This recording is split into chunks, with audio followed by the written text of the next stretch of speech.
when you said you slept through the alarm, I was like, everybody does that. It's fine. But when you said the echo alarm, I was like, oh, that's in your sleep. You were like, turn off. Yeah, I had to talk to her and tell her to turn it off in my sleep somehow. And it's also a really loud, obnoxious alarm. Yeah, it's tough to. So for it to not completely wake you. What the hell just happened here? Oh, I'm an idiot. I'm so stupid. Yeah, I'm still getting the balance of like a nice little nap and then just too much, because it's like a fine line where if you just go a little too long, it's like, well, I could keep sleep until next week. I'll never wake up. Not up by 5. Like that's my whatever time I go to sleep, I have to be done by 5. I need anywhere past 5 o'clock and it starts to mess up bedtime. All right, let's do this crap. I mean, we could continue this during the show. Okay. 3, 2, 1. Go Nintendo Podcast, Webisode 863, the Perrserker Podcast. Would you like to making love, Perrserker? Come on, Brain. Yes. Would you like to tell us about Perrserker, please? I think it's going to be right up my alley, cat. Oh, it's going to be a good show today. Bum, ba-dum. Oh, okay. We learned that in gym class. Yes, we did. Doing the alley cat. What appears to be an iron helmet is actually hardened hair. This Pokemon lives for the thrill of battle. That's it. That's all. And it's That's it. That's all, man. P-E-R-R. So I'm guessing it's not, I was expecting purr like a cat. Oh, look it up. Oh, okay. 2 feet tall, 61 pounds, male and female. The category is Viking. Abilities include battle armor, wherein hard armor protects the Pokemon from critical hits, and tough claws powers up moves that make direct contact. Anything else there? End of Pokemon section. Just want to make sure. Just want to make sure that gets acknowledged. Thanks, Mom Brain. I'm gonna look up a picture. Ooh, a picture's already in the. Thank you, Discord. Retsuza posted. What's going on over here? I don't know. It's either the Pokemon we were talking about or it's his stepdad. I don't know. Oh, now I'm very excited to see. Just kidding, Retsuza. I don't know if you have a stepdad or what he looks like. Oh, there we go. It's cat-ish. But then why didn't they spell it P-U-R-R? Who knows? Because it's a Persian cat. Is that P-E-R? Okay. It is, right? Oh yeah, that's the way. That's to do it. That's definitely why. Persian Rugs cat. and cats. I figured it out. Boots and cats. Hello, Retsuza and Freddie Fro and Steve Irwin. R.I.P. No, Steve Irwin. I am wearing a shirt. Apparently, it looks like I'm not wearing a shirt. Hello, Mars Barrow and Hailey and Tom and Anastasia Beaverhausen with a lovely capybara TikTok. I Stilbert Malik Halo. Ooh, Malik Halo. I really like that cat gif. Oh my god, did you see that? It's a good one. That's really good. Kotori, see that. Alternate Liz, Wolfric, whoever else I didn't catch in here. Drake, Nico Darunia, Sneaker Hack, Sarah. Good to see all of you lovely people today. Mom Brain is here. Yes. Kirby's here. Hey. Dew is here. Oh, everybody's doing great. Cuckoo. I am here. Josh Grobot is here. Joshua, my friend, how are you this week? A big hello to my fans. Millions I of don't them. want to be here. What? No, not at all. A big hello to my fans. I don't want to be here. No, not at all. Well, all right, whatever. You don't want to be here. You listen, Josh. Hell yeah. You don't want to be here. You don't got to be here. Sure, whatever. Now we're fighting. Hello, George. How are you doing? Doesn't anyone care what I think? Right, Josh. I am the world's best singer. Buongiorno. I've never been treated so rudely, but I guess Josh and I have a history of that. George, can you sing? That's none of your business. Oh boy, it's my business. None of my business if George can sing, or completely unrelated, Josh. Sorry, I wasn't listening. I only sing the praises of citrus fruit. Thank you, Josh. Speaking of singing, Josh, I'm sure you already heard this. I listened to Spicy meatball. Okay, I've listened to the new Gorillaz album, and Cracker Island. First, I really like it. It's a great album. But they got a song with Stevie Nicks, and it's really good. I was surprised to hear her on there. And it might be my favorite song on the album. Big Stevie Nicks fan, but she, unless I'm wrong, she hasn't done anything in You're a big a Stevie while. Nicks fan? I like Stevie Nicks. Yeah, Mom never Brain knew Is hates that her. true? Can't stand Stevie Really? Nicks. Holy cow. I mean, She doesn't like her amazing voice. To be honest, I'm less surprised that you don't like her and more surprised that he likes her. he actually prefers Because like, he's a big like singer guy and he's like real like persnickety, I want to say is the word about his singers. and he prefers female singers. I do. He does. I can't think of a lot of male singers that I like. It's true, but I do like female singers Tom York. with of an unique angel. voices, or at least interesting voices or tones. Like I like Miley Cyrus's voice. Do I like her music? Not really, but I like her voice. It's a very unique voice, and Stevie Nicks is at least akin to Miley Cyrus. I think Stevie Nicks is better, obviously, You but know what my problem is they have they have very unique voices. with Stevie Nicks? It's Is it really the- not about the- Stevie Nicks. Oh, okay. I thought it was the warbling. Her No, passion for landslides. it's because my mother listened to a Stevie Nicks cassette like on repeat and sang along to it in the Oh, car. no. Like Okay, I get it. It's all not the Stevie's fault. time. Yeah. It's a Yeah. mother I fault. know, Yeah, I we've know, all been there. and you know, Hate it's not your like my mom has mom, a not bad voice Stevie. or anything. It just was like, oh God, it's like maudlin and like. It's, I feel so bad for giving my mom crap. Every time she sang, it'd be like, "Shut up, mom!" And Yeah, like, she, yeah. you know, the poor woman is just like living her life, you know, like, and she didn't Yeah. have a bad voice either. And it just was awkward to hear your mother singing along, and you didn't want to hear it, Yeah. and you were a horrible son. Well, Sorry, are you related to this at all, this Mom Brain? I is, don't. my mom doesn't like music. She'll tell you she does like music, but I can never think of her ever putting on the radio to listen to a song. She or really singing likes anything. pentatonics. She like a does. lot. You know, she likes Rufus Wainwright. That was the first one mean- where I was like, wow, she's really listening to this He's so and lovable. likes this a lot. Yeah, I like Rufus. That's fine. But I would not, for my mom to not listen to music, I wouldn't be like, oh yeah, she likes the guy who's very akin to show tunes when he sings. Like it's like not a style I would pick for her when it's someone who doesn't really care to listen to music in general. But anyway, Your dad does. my dad I loves like all how, kinds of yeah, music. I was gonna say, I like how your mom's listening to Rufus Wainwright, right, and your dad's listening to Isao Tomita.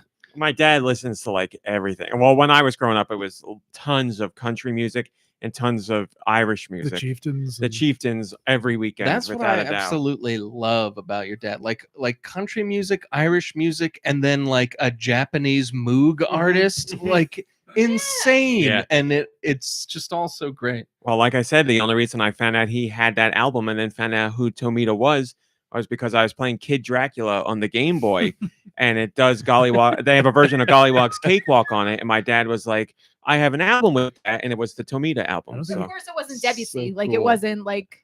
Right. Yeah. It wasn't the classical version. It was like the crazy Japanese 70s Moog version that like I don't understand. Like your father was what? He grew up in New Jersey, right? New Jersey bowler, yes, electrician, not like I'm sure like telephone man.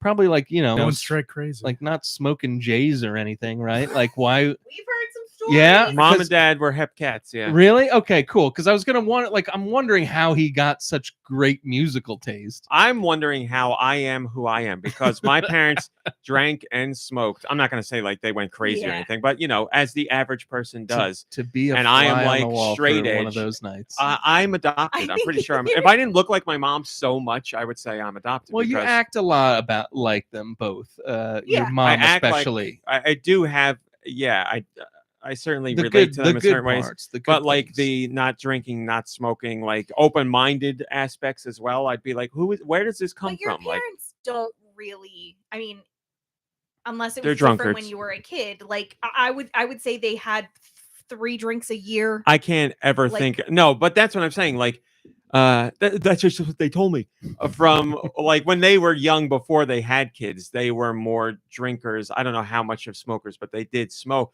But when they had kids, it was kind of like, Yeah. that's over. They mellowed out. But I Yeah. can't think of.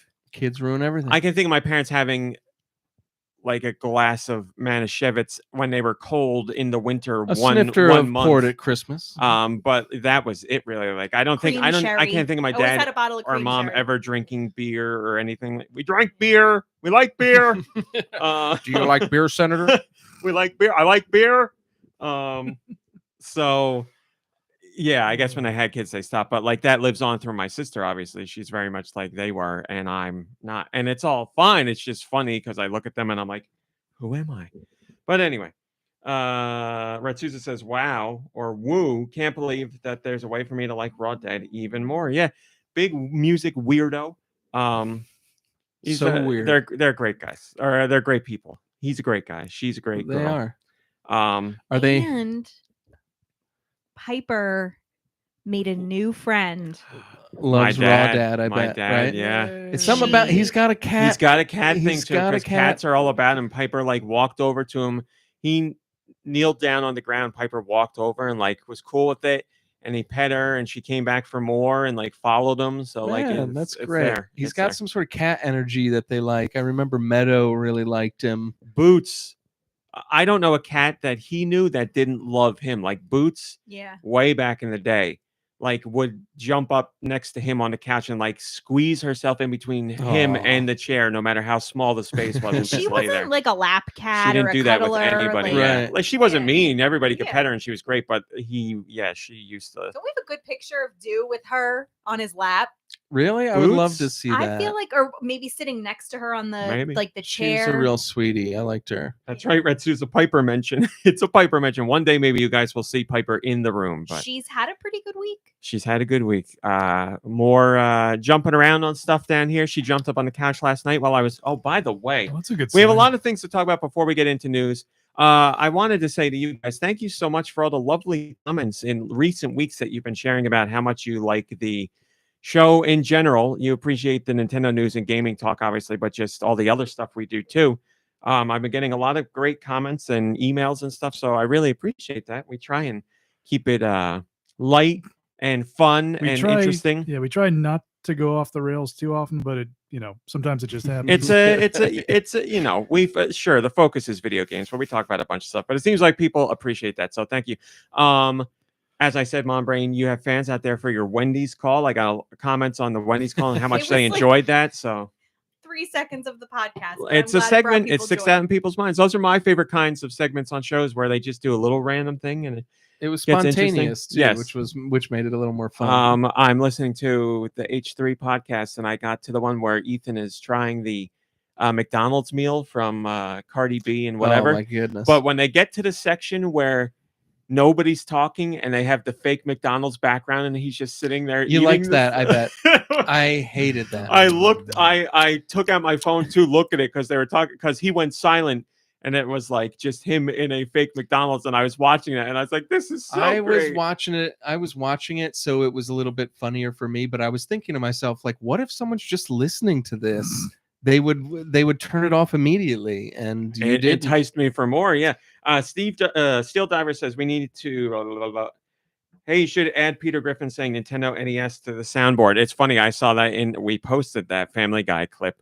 Family Guy had a thing about Donkey Kong and the NES, and Peter takes out the NES and he calls it the Nintendo NES. So I don't know if that was a joke on purpose, but I thought it was funny as well. Hello, Tentavision. Yes, we could put that on the soundboard. That's true. That would be really funny. Seal Diver also says we need to leave negative comments this episode. Sounds like RMC is getting a little high on himself. That's bring me back down to earth with all your negative comments. No, trust me, I get enough of those in other places. But if you want to, you go right ahead. Don't go right ahead. Also, in that episode, Chris is complaining about Donkey Kong because he's like, he's basically like, what's the world? What's the lore? Because that's all games nowadays. And then he's also like, where are the microtransactions? Blah, blah, blah. And it ends up with Peter turning his house into a real life Donkey Kong setup. So like he builds the scaffolding outside of his house for Donkey Kong and he dresses Stewie up like Nice. Pauline and blah, blah. It was funny. But anyway, we have a lot of things I want to talk about That guy's always before got some kind of scheme. we get into the regular news. Hello. No, never mind. Hello. Hello. But anyway, there are things I want to talk about before we get into news. First up, Mom Brain, Yeah. you are so kind and so what's the word I'm looking for here? You never stifle me, let's say that. I'm never stifled by you. So last night you and I went out to the movies. That's true. We went out to the movies to see. Well, I'll let you talk about it. You're talking about it because it's brand new to you, Mhm. and this is a non-spoiler conversation. But go ahead. I wouldn't know what was a spoiler and what wasn't really, so you don't have to worry about that. Everything you saw was a spoiler. So Ramit's a big fan of Demon Slayer, and I watched maybe a little bit of an episode with him, and just, it's not that I'm disinterested, but there wasn't anything about it that interested me enough to like jump it to the top of my list of things to watch. It was like a random morning before work too. Like I hadn't Yeah. gotten to bed yet, and you It were was the just in pig guy. passing watching stuff. Yeah. And I was like, I could get into this. So Ramit wanted to go to our local theater because they did a 7:00 showing of what is it called? Like the whole thing. It's called like Demon Slayer, the Swordsmith arc beginning, premiere, whatever. Yeah, so basically it was the last 2 episodes of Season the 2. last season, and then the first episode of season 3. Yeah. Right. So those last 2 episodes fans have already seen. Like the season aired. It's been over. The But not third me. the- So it was new for me. the third season starts in April. So this was a sneak peek at the new season, and the first episode of the new season has an hour-long premiere episode. So that's what we got to see. Yeah. So we went and saw it, and I had a nice time. I wasn't bored. I had a lot of questions, and I will say that the last 2 episodes of season 2 were really action heavy, and so they were easy for me to like watch without having any kind of questions or wonders, or thinking to myself like, I bet this would be really like meaningful to me if I knew the backstory. Or, I mean, yeah, obviously it's more meaningful if you watch the show, but if you're just coming in blind and you're getting Right. action, you're like, okay, this is clearly the bad guy and these are clearly the good guys. Right. So it was fine. It was fun. It was fun. And then the new season, I think was a lot more story rich in this episode. So it was like, I had to take it all at face value, and it's not meant to be taken at face value. Like, it's building on this story. And I think there were some things that were like, oh, I bet if I was a fan, this would be like, whoa, yeah. So, and I can appreciate it from that perspective too, to be like, everybody's here, like watching a show that they really like in a movie theater. That's pretty cool. Like, I could even appreciate that. So it was a nice night there. I had a bunch of questions on the ride home for Ramit, which he answered for me. And it was enjoyable. But you made it seem like you wanted to watch the show. Yeah, I mean, I'm not like, I didn't leave like I'm going home and I'm binging all of the episodes, but I think I'd like to know more about the story. Well, there's one way to find it. Well, 2 ways. You could ask me, or you could watch the show. So yeah, it was from a fan perspective, it was great. I'd already seen the final 2 episodes, but as Mom Brain said, they're very action packed. It was cool to see them on the big screen. And then the first episode of the new season, I was very excited for. And yes, there was lots of stuff that happened where obviously I was like, oh, what's going on? This is very interesting. Notice me. This is really interesting. So now, of course, the wait for the season 2 begin is going to be even tougher, which again starts in April. But I'll have to wait a little bit later because I've seen the first episode now. So I've seen everything. I wrote a Patreon about it last night, not in detail or not spoilers, but just the surreal aspect of being someone who's always been a fan of anime since I learned what it was, and going from how it used to be, which is everybody made fun of you for watching anime if they even knew what anime was, and finding anime to watch was incredibly difficult because A, we didn't have the internet when I was a kid. You B, could substitute the word porn for anime in I all saw of this. No. I'm just saying if you did it would be funny. Like, It'd the be same- funny, yeah. sure, but as a kid, way easier to find porn. I mean, like I've said, porn was in the school. Porn's probably Like, less expensive too. yes, that's finding anime was way tougher than finding porn. Luckily for kids like me, you didn't know that anime existed, and that's the world I wish I still lived in. Yeah, see, the and that's ignorant what, world. That's what I was going to say, because now my generation Now is everybody still wants to applaud at the movie theater. is still very much like that. Because my generation, I'm going to say this, sucks, and if they don't like something, then that's not true. They're changing a little bit. But basically, if they didn't like it back then, it sucks now, and they don't want to understand it, and they don't want to try it. But the younger That's generation, every generation. I'm sorry, that's every generation. This Um, generation that's younger now, when they get our age, they're still gonna have those same people that suck like we do. that could And be you get worse as you get older. that could be very true. It is um, very true. It's a fact of life. Well, that's the thing. It's a that's fact not how of the theme song goes. I don't know why that. it's a fact of life up to now. Will it be Take the good, for you take the bad. There will we it, go. will That's- it be for this generation? We will find out, because at least when this generation comes to other things, other topical and we'll say political things, they're showing a different kind of initiative. Now, will that apply later on in life? We'll have to wait and see. But Once they start, making some real money, glad handing a doctor on the golf course, they're not gonna give a crap about their ideals of today.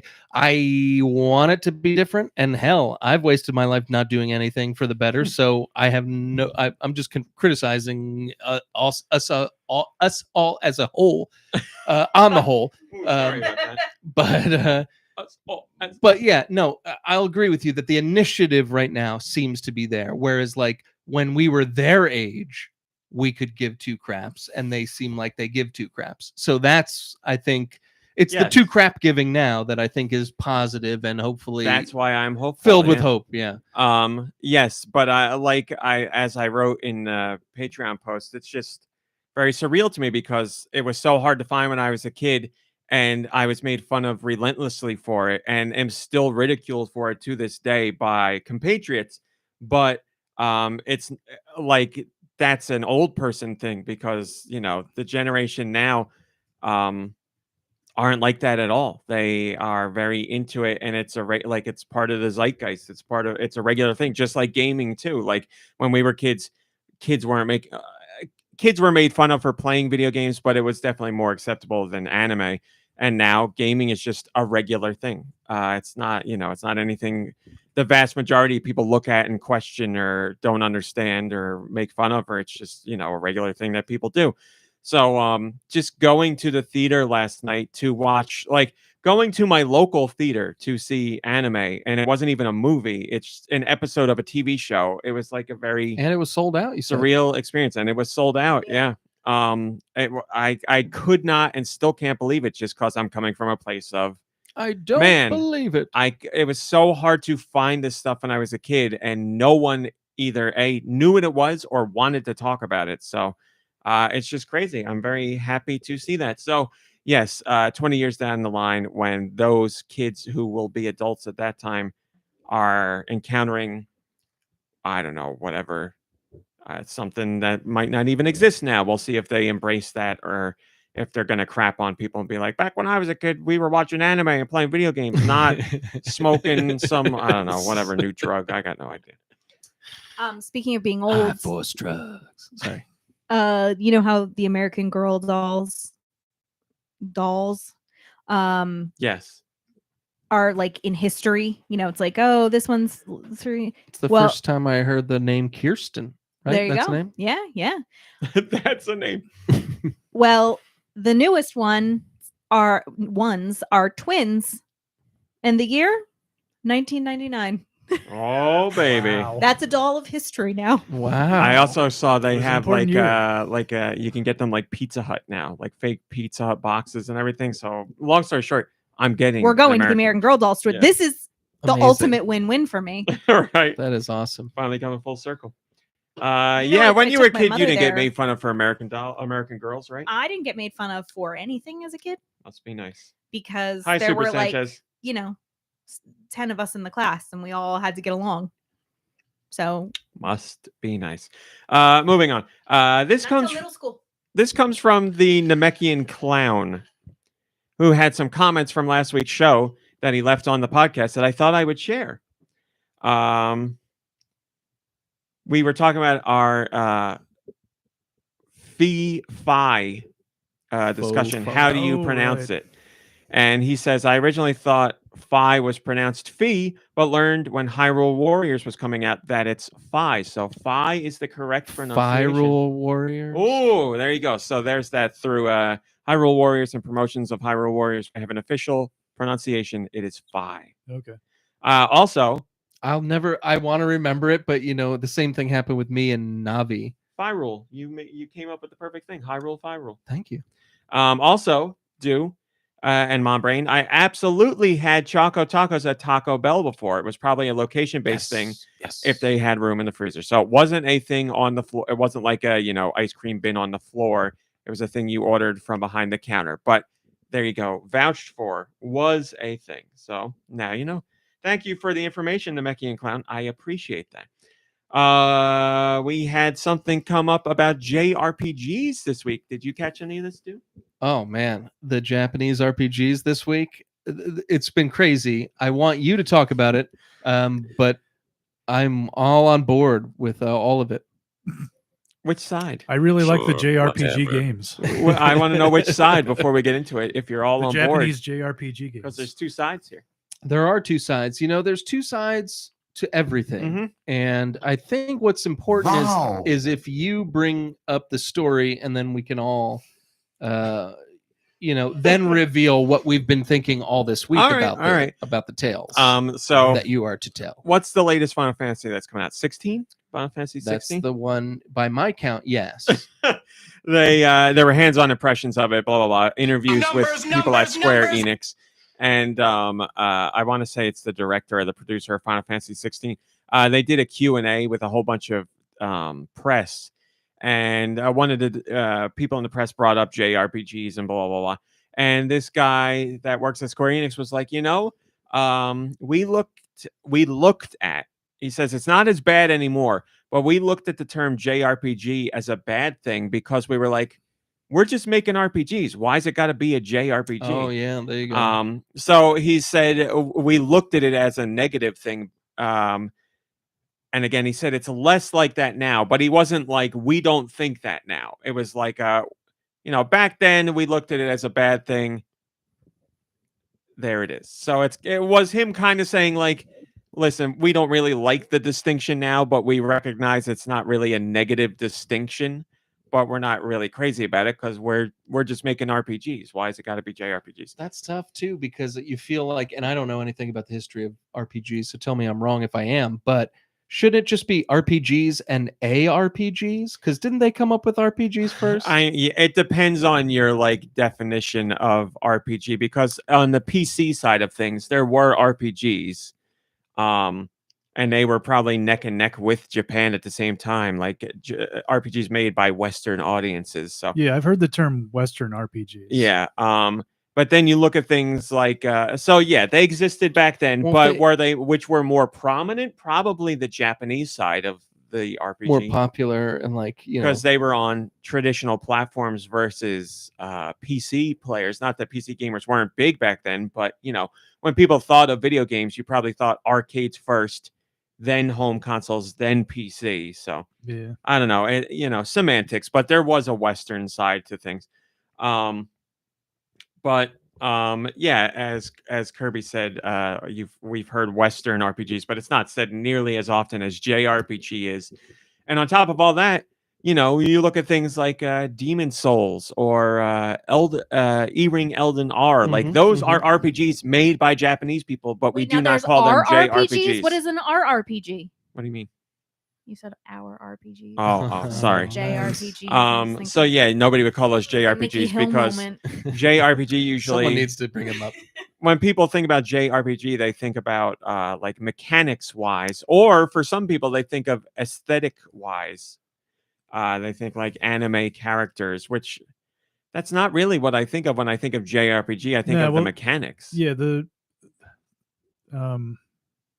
Yeah, my understanding was, and this I don't think this is true anymore, but the Western RPGs were the ones that were more influenced by tabletop games, and there was more of an element of choice, while the Japanese RPGs were maybe like a little more linear. Yeah, I would agree with that. Yeah, I'd say that's definitely But like right. you just said, the Souls series, like it proves that isn't the case anymore. Yeah, there are RPGs. There are RPGs that are made by Japanese developers that would not fit into what would traditionally be called a JRPG, but they are RPGs nonetheless made by Japanese developers.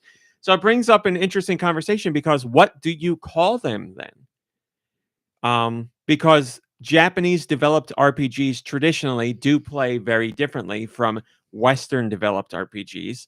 Like, Western developed RPGs now are Skyrim and Fallout and things of that ilk, Starfield coming up.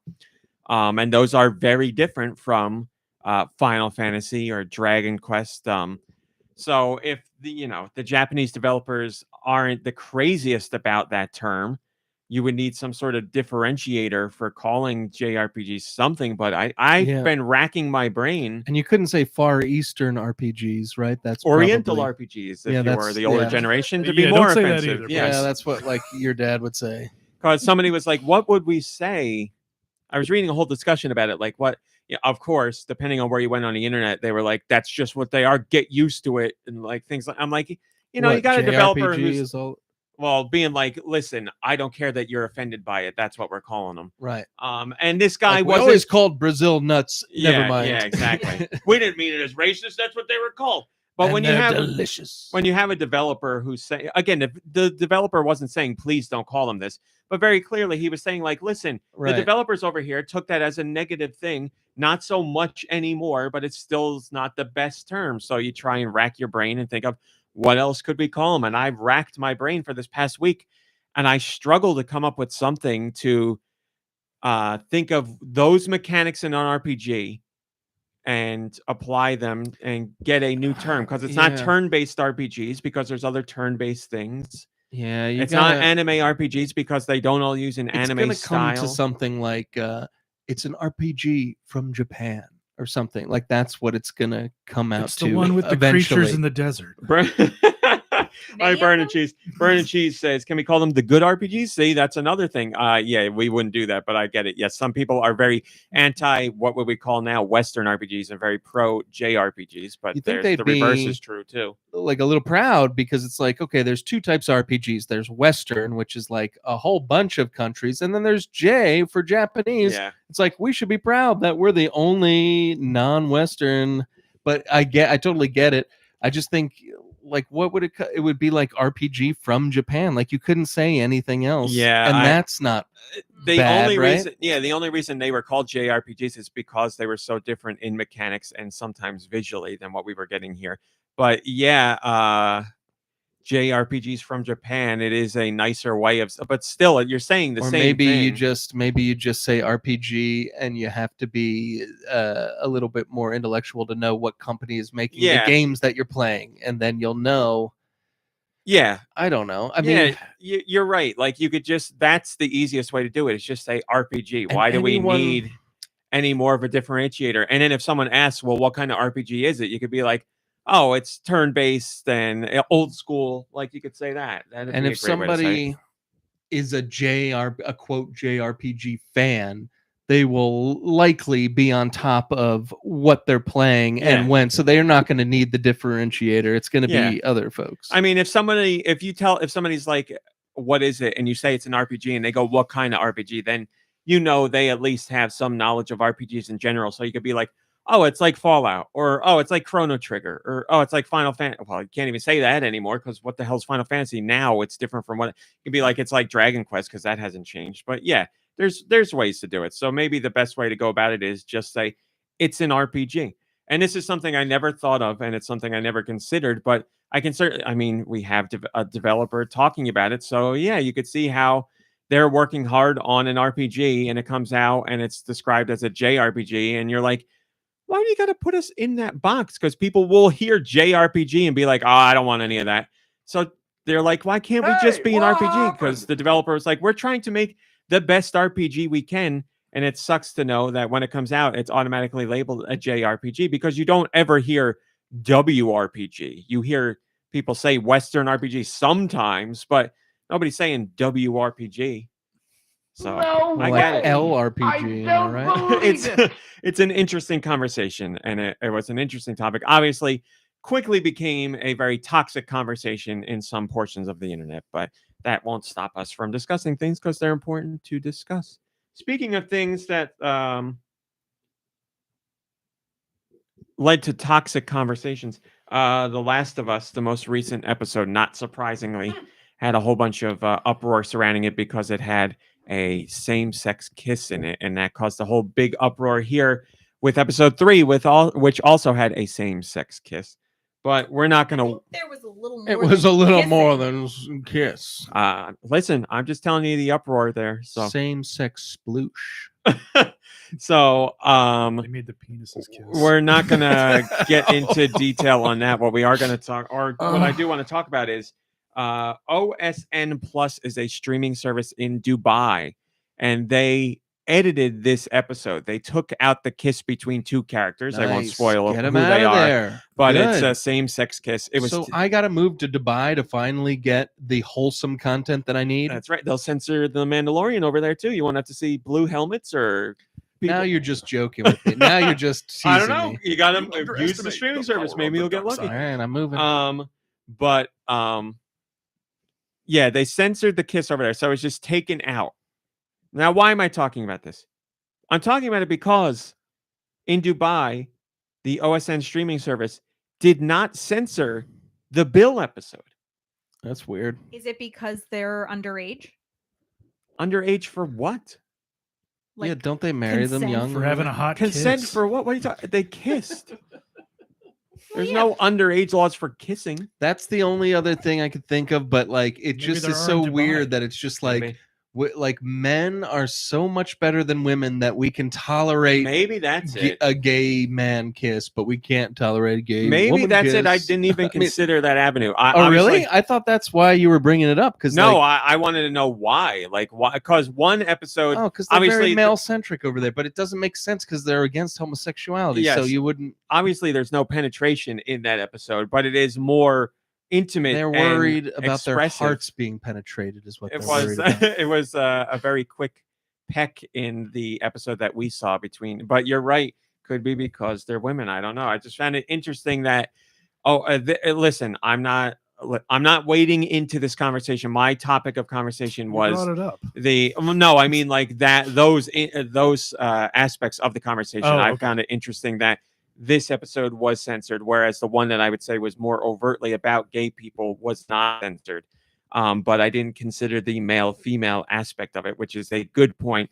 I'm not wading into the specifics of it because I don't know what the situation is in Dubai. I don't know like what those people believe or think. Yeah, there's Obviously, we disagree here, but our audiences. We disagree here, as in at this table, Yes. not At the table. generally But I was Yeah, going to say as- our exactly. audiences have also had, well, some portions of them have had a huge backlash to the episode as well, as they did with the Bill episode. So what are you going to do? But since you brought up that excellent point, Thank you. I don't think we really even need to talk about it anymore. But here at the table, we are all okay with boys kissing boys and girls kissing girls and non-binaries kissing non-binaries. And as long as as there's it's consent. consensual. there you go. Yeah, As they can long go as all it's the way. consensual. Yeah, It's- go all the way. as far Speaking I of care. consensual and sex content and something we all can agree on and Mhm, appreciate, mhm. hentai games.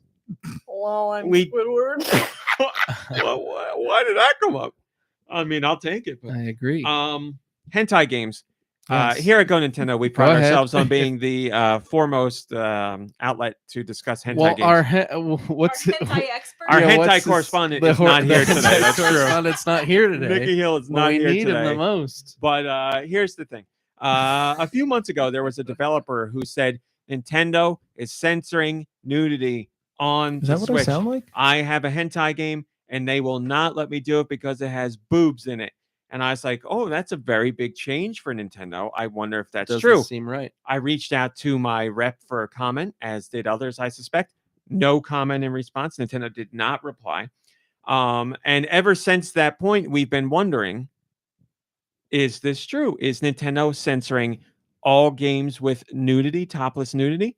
Or are they censoring only hentai games with nudity? Topless. Or what's the situation here? Well, the situation is they are not censoring anything. So something else is going on with this game that we don't know about. But we finally have proof positive that Nintendo is not censoring nudity on their Switch games. Fellow staffer on the site Nintendo Jam said, hey, remember when that guy said that those games were censored or being censored moving forward?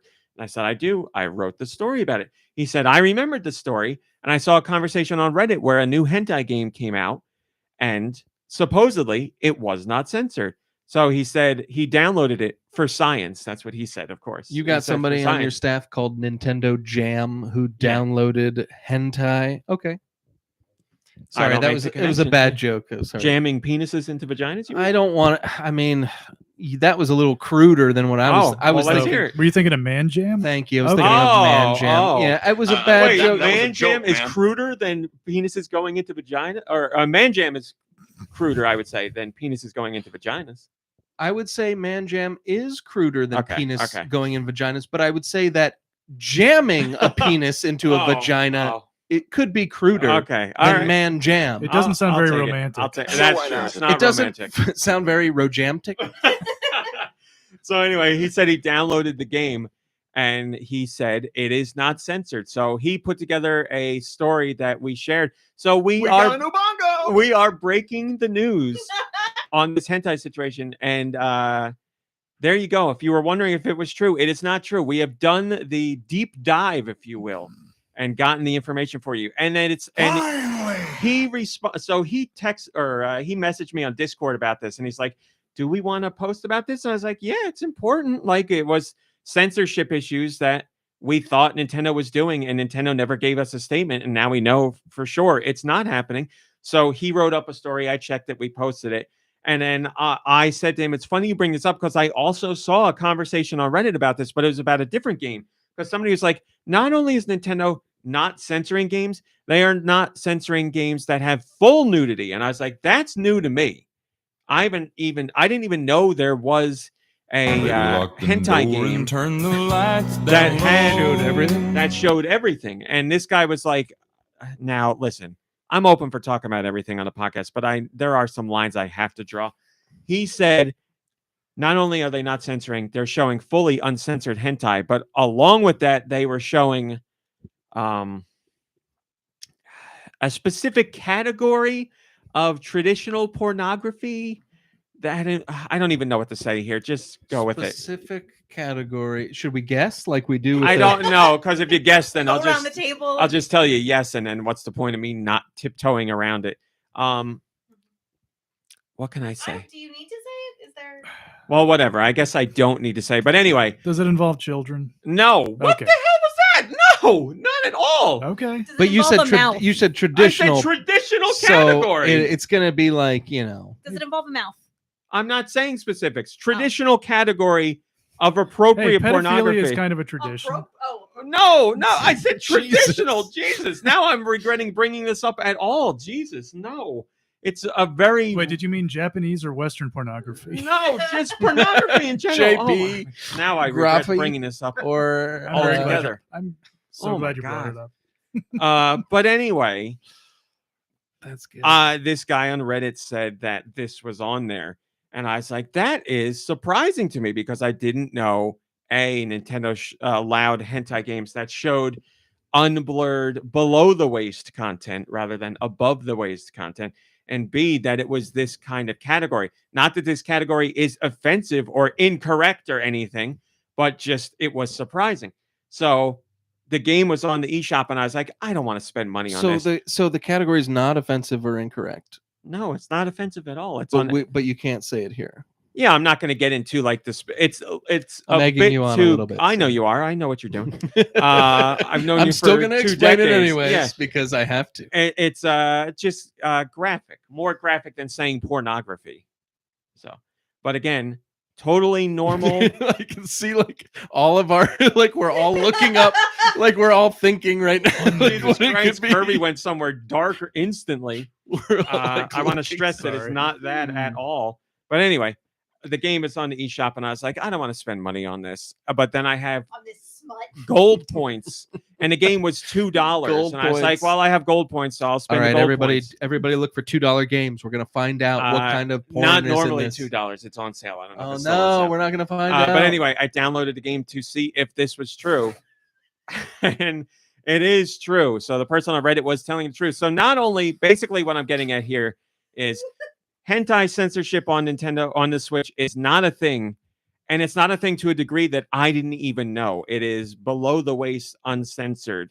So, I mean, if you wanted any more nail in the coffin of Nintendo not censoring games on the Switch, there's your proof positive. Well, the only nail would be, I guess, a name of the game and what type of porn. But other than that, yeah, you did it. So does that mean that GoNintendo has gotten to the bottom of this story? Like we can't go that's it. Yeah, it's all figured out. So you did it. This is like that movie Spotlight, except yeah.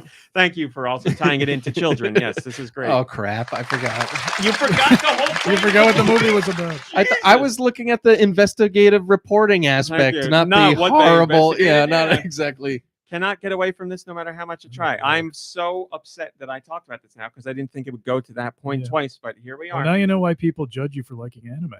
This has nothing to do with anime. This is horrible. I don't even want to do the show now. I don't even want to do the show. Well, that's the next. That was the last topic, so that's great. Oh God, help me. Well, anyway, there's your story. I was so proud of the investigative work that was done, and now I regret everything. All right, give me the news. Let's do news. Let's do a hard pivot into regular news now.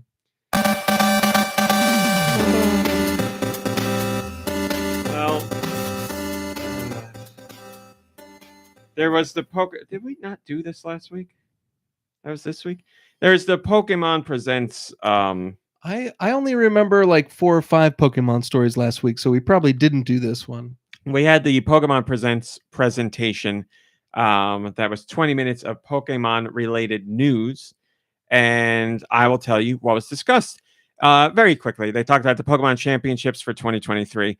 They also revealed the Pokemon Trading Card Game Classic, which is a reissue of classic Pokemon trading cards. So that's pretty cool. Obviously, they're not going to be any, the original cards are very valuable. But these are not going to be anywhere near as valuable. They're still a bit pricey to take to purchase, but their official description says, recount the days of Venusaur, Charizard, and Blastoise from the base set running wild through 3 specially constructed decks featuring these evolved Kanto first partner Pokemon. These decks also feature newly printed cards to go alongside the classics, letting you form new strategies and never before seen cards like Ho-Oh X, Lugia X, and so on. Except for basic energy cards, these cards and these decks are not legal for tournament play. But since the game is always changing, these static decks are perfect for challenging friends and family to the evergreen battle of Pokemon trading card games. So they're saying, listen, you can get these cards, kind of a collector's thing, meant to honor the original run of the cards with some new ones thrown in there. Cannot be used in official tournaments, but can be used in your tournaments at home. So feel free to play with them with friends and family at home for those who will allow them to be used. What's up? Nice of them to let us play with them at home. Yeah, right. Netflix also is partnering with the Pokemon Company to develop a new stop-motion animated series called Pokemon Concierge. We don't need to talk about that. We don't need to talk about that. We don't need to talk about that. The long in development, long thought to be dead Pokemon Sleep is not dead. It is alive and very just well. Sleeping very deeply. It was in hibernation, but it is coming out this summer. Pokemon Sleep, which is a Pokemon game you play on your phone in your sleep. It rewards you for good sleeping habits and patterns. It like you put it close to your bed. It listens to your sleeping patterns and habits. You get special. Like it listens to your breathing while you sleep. Yeah, it's like any other sleeping app. They all do that.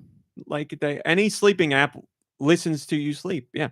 And then you get Pokemon in specific sleeping styles and patterns based on A, how well you sleep, like how good of a sleep you get. B, your patterns when you sleep, your habits when you sleep. So you could get Pokemon based on your sleep that other people don't get because you're sleeping in a certain way at a certain time in a certain style. slurping. This feels like if an app was made by Cinco from Tim and Eric, it's like, hey buddy, I'm gonna watch you sleep. Well, listen, it's not the only sleeping app that's out there. There's a whole bunch, but it gamifies sleeping in a way. So, All right. We'll stay serious. I like the idea of, listen, I think it's a fun idea. You just put your phone down, you wake up in the morning, and you're like, oh, I caught a sleeping, I don't know, hey, Snorlax. We all know you're going to be down with it. That's well, Mom Brain, I would think, would be down with it too. I'm winning it. I'm gonna be the first person to Gonna beat catch the all game. the yeah, Pokemon right. I away, was going to yeah. say, how do you? The game how came could out she last week, and lose? she already beat it. So yeah, we thought it was dead. It is not dead. It is alive. And It's well asleep. and sleeping, and it comes out summer 2023. Also, they announced to coincide with this Pokemon Go Plus. The Pokemon Go Plus device was already a thing, but now we have the Pokemon Go Plus, which comes out for Pokemon Sleep and can be used with Pokemon Go as well. Comes out July 21st. Pokemon Scarlet and Violet are getting new Paradox Pokemon. Walking Wake and Iron Leaves Terra Raid battles, blah, blah, blah. Pokemon Scarlet and Violet also got Pokemon Go connectivity available now. Pokemon Home support is coming to Pokemon Scarlet and Violet in early 2023. And Pokemon Scarlet and Violet, the Hidden Treasure of Area Zero paid DLC was announced. So 20 minutes worth of Pokemon news for Pokemon fans. What did you guys say? Kuribo says, Deux will be disappointed there isn't more Pokemon news. Peace and love. There you go. Deux was so disappointed that there wasn't more Pokemon love, he got up and left And the went to the table, bathroom to cry, And- so we couldn't see him. to cry in disappointment. Yes.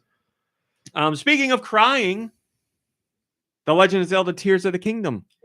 That Nice website segue. has something that may indicate there being DLC for the game. Not a big surprise. The Legend of Zelda Breath of the Wild had DLC. A lot of Nintendo games nowadays have DLC. But Nintendo hasn't officially announced DLC for Tears of the Kingdom. But the website may have hinted at it, because at the bottom of the website, there's a little asterisk note that says full version of game required to use DLC. But the site itself doesn't mention any DLC. So here's the thing. Did Nintendo accidentally reveal that early? Like they put in their little special note there and forgot that it was going to go live when the site went live, so they shared it too early? Or was it a holdover from a template of the sites that Nintendo makes for all of their games? Because as I said, a lot of their games have DLC nowadays. So they probably have a standard template for the footnotes and the copyrights and all that stuff. And it was included when they made this site, and they forgot to take it out to reinsert later if there is DLC. I honestly don't know. But this is our first mention in some way, shape, or form of DLC. Not a confirmation that there is DLC for sure, but it certainly gives hope that there could be DLC. So we will find out later. Kuribo says, I saw this elsewhere earlier. The page is missing the asterisk to denote the info about gold points too, so it looks like a simple oversight. That said, I think most people would expect DLC for Tears of the Kingdom regardless. Yeah, I'm leaning more towards it being an oversight as well, but an oversight for something that is going to happen at some point. So I just think they, like I said, grabbed their template, used it there, and forgot to take out that snippet. But I have no doubt in my mind that Tears of the Kingdom will have DLC. So just a bit of an oversight, as Kuribo said. That's my What do guess. you think anyway. of the special edition of Tears of the Kingdom not having like an expansion pass for when they eventually do have DLC? Is that a normal thing, or do you think that's kind of like, kind of crappy? Is it a normal thing? That's a good question. The only reason I ask is because I was considering, with all this Dead Island 2 news, and by all this Dead Island 2, I mean just like one trailer that came out and blew my mind because I'm a baby who sees blood and guts and gets excited. Anyways, so I'm excited for Dead Island 2, and I was looking into getting a physical copy, and I know I'm going to want whatever DLCs come out, and there's a special edition that's like more money, but it comes with a bunch of stuff, including, quote, an expansion pass, which is going to include future DLCs. So since I'm going to be buying the DLCs anyway, I'm going to get like a bunch of free stuff by going for like the special edition. Long story short, I'm not going to pre-order it just because of pre-orders and my luck recently. But that's what I was considering, and I was just wondering with Breath of the Wild, I was also Tears of the Kingdom. They've got that cool that I don't need special edition, but I was like, there's no expansion pass. I wonder if you're doesn't not matter, wrong that a lot of developers are like, here's the collector's edition, and it gets you the expansion pass content and a whole bunch of other crap. But Nintendo. I'm trying to think if they've done that, included it. I'm sure someone in the chat would know. Yeah, it's not a Nintendo thing, I guess, because they know people are just going to download the DLC anyway.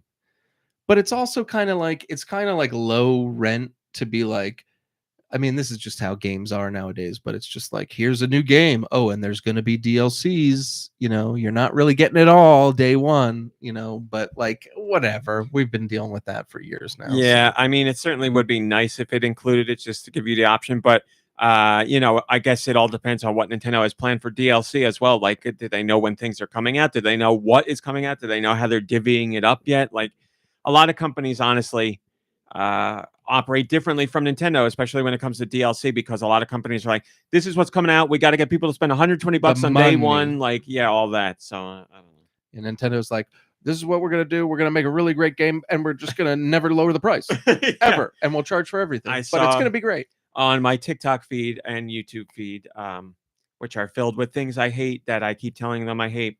I got yet another TikTok where a guy was complaining about how Nintendo never lowers prices on games, and I was like this is how Nintendo has always been. You get a 33% sale at best, and that's it. Like, somebody was like, I'm getting sick and tired of waiting for Nintendo to lower the prices of their games, and I'm like, they don't lower the prices of their games. You get a player's choice line, maybe, if they do. Like, how are you this upset about this? Is a stupid thing to say. I was going to say, how are you so upset about this and you don't know what's going on? But that's how people are upset about things, because they don't have any idea what's going on. So rather than look into the thing they're upset about, they just you're complain. Upset about things because you do know what's going on. Well, yes, that's true. But usually I would say when people complain about something, they just get aggravated and they don't bother to look into the things they're aggravated about. So I see it as different. Like, I hate to say this, but I see Nintendo as different. Like, I view Sony and Microsoft as one thing, and I see Nintendo as another. And it sucks to pay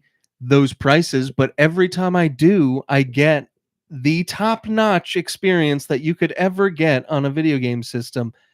And yeah, okay, maybe I sound like a fanboy, but like Sony and Microsoft, they're not giving me that consistently like Nintendo does, like game after game after game. They just are knocking it out of the park for what, 30 something years. Also, I think Nintendo looks at it the way I look at it, which I know is apparently crazy, but like, a game comes out, let's say it's Tears of the Kingdom and it's $70. Nintendo feels that game is worth $70.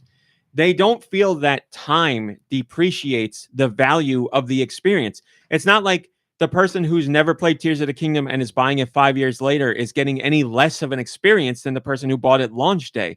So Nintendo's like, why would we drop the price? It's still the same game. It's $70 because it's $70. Like, I get that understanding. Like, a lot of people look at it as, that game came out 2 years ago. It shouldn't be as expensive as it was day one. And I'm not going to say I disagree with that, but from an entertainment standpoint, I think it's different.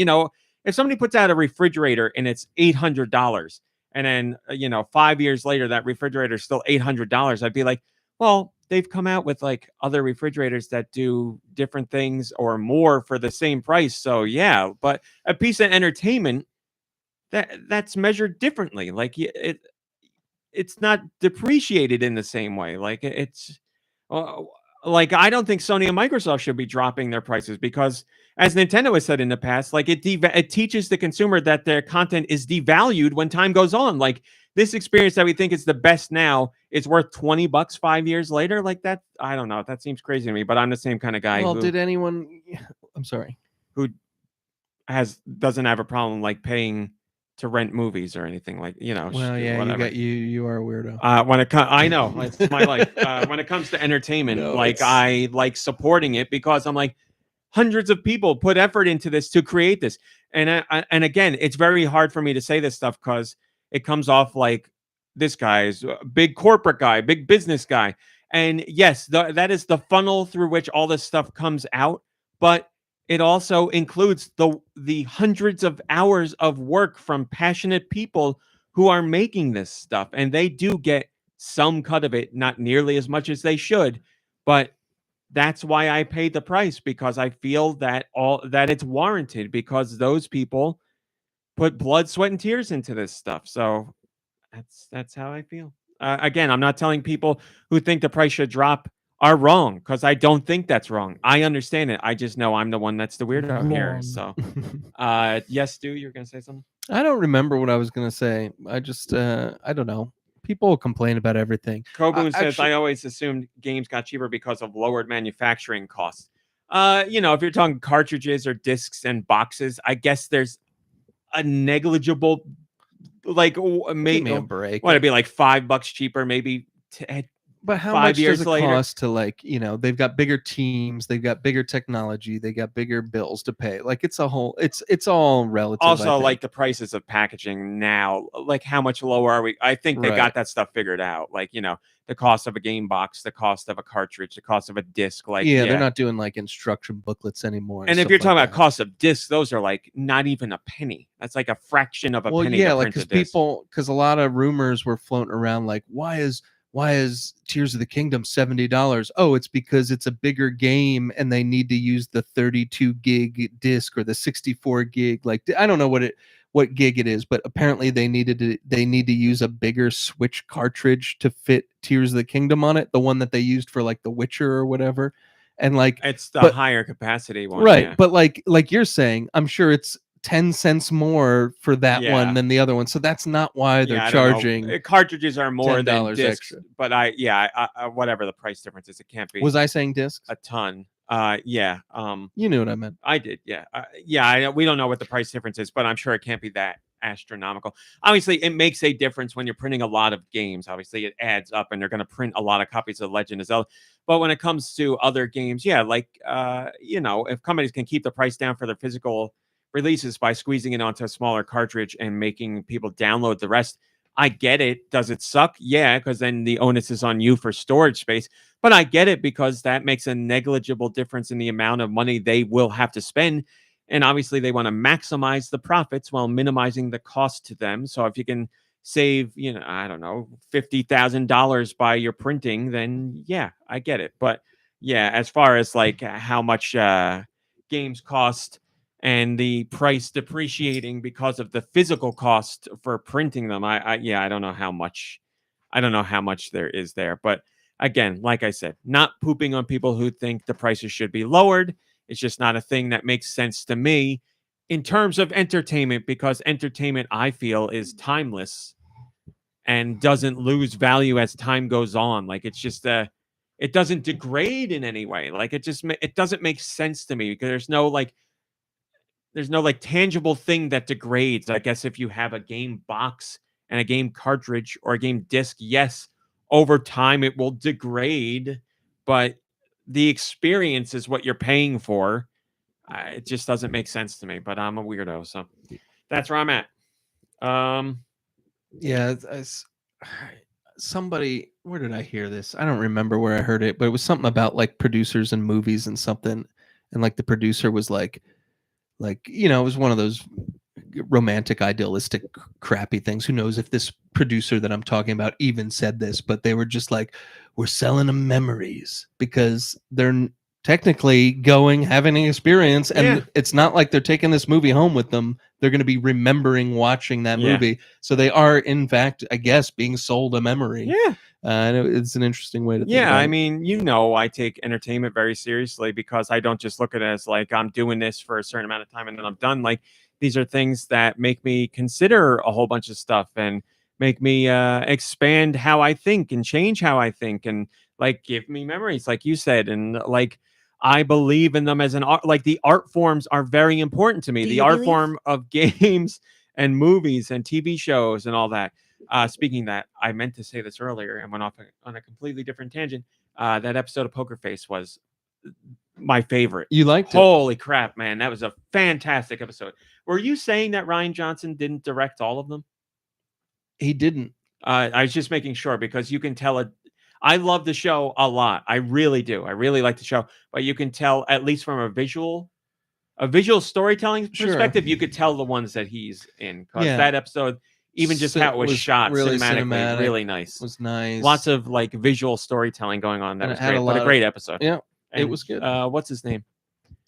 Jordan goes to Joseph Gordon-Levitt. Gordon-Levitt. He was great. He was great. Everybody was great. Reunited with Rian Johnson at last. Man, great episode. I guess they were reunited in Loopers. And to wait for next week, I'm like, oh, let's go. When I saw that, the bad guy. Mm-hmm. What's his name? Oh, the actor. Oh, Benjamin Bratt. When I saw him in the credits in the beginning, I was like, "Oh, here we go." You knew. Right from the beginning. Great episode. You knew even before seeing it. For some reason, I just knew he was going to be in that one. But anyway, just because of the name of the episode. Next week is the end of the season. Is it? Yeah. See, I was curious because I was like, it could either be 9 or 10 episodes, and after watching this one, I was like, there's got to be one more. Yep, it's the end next week.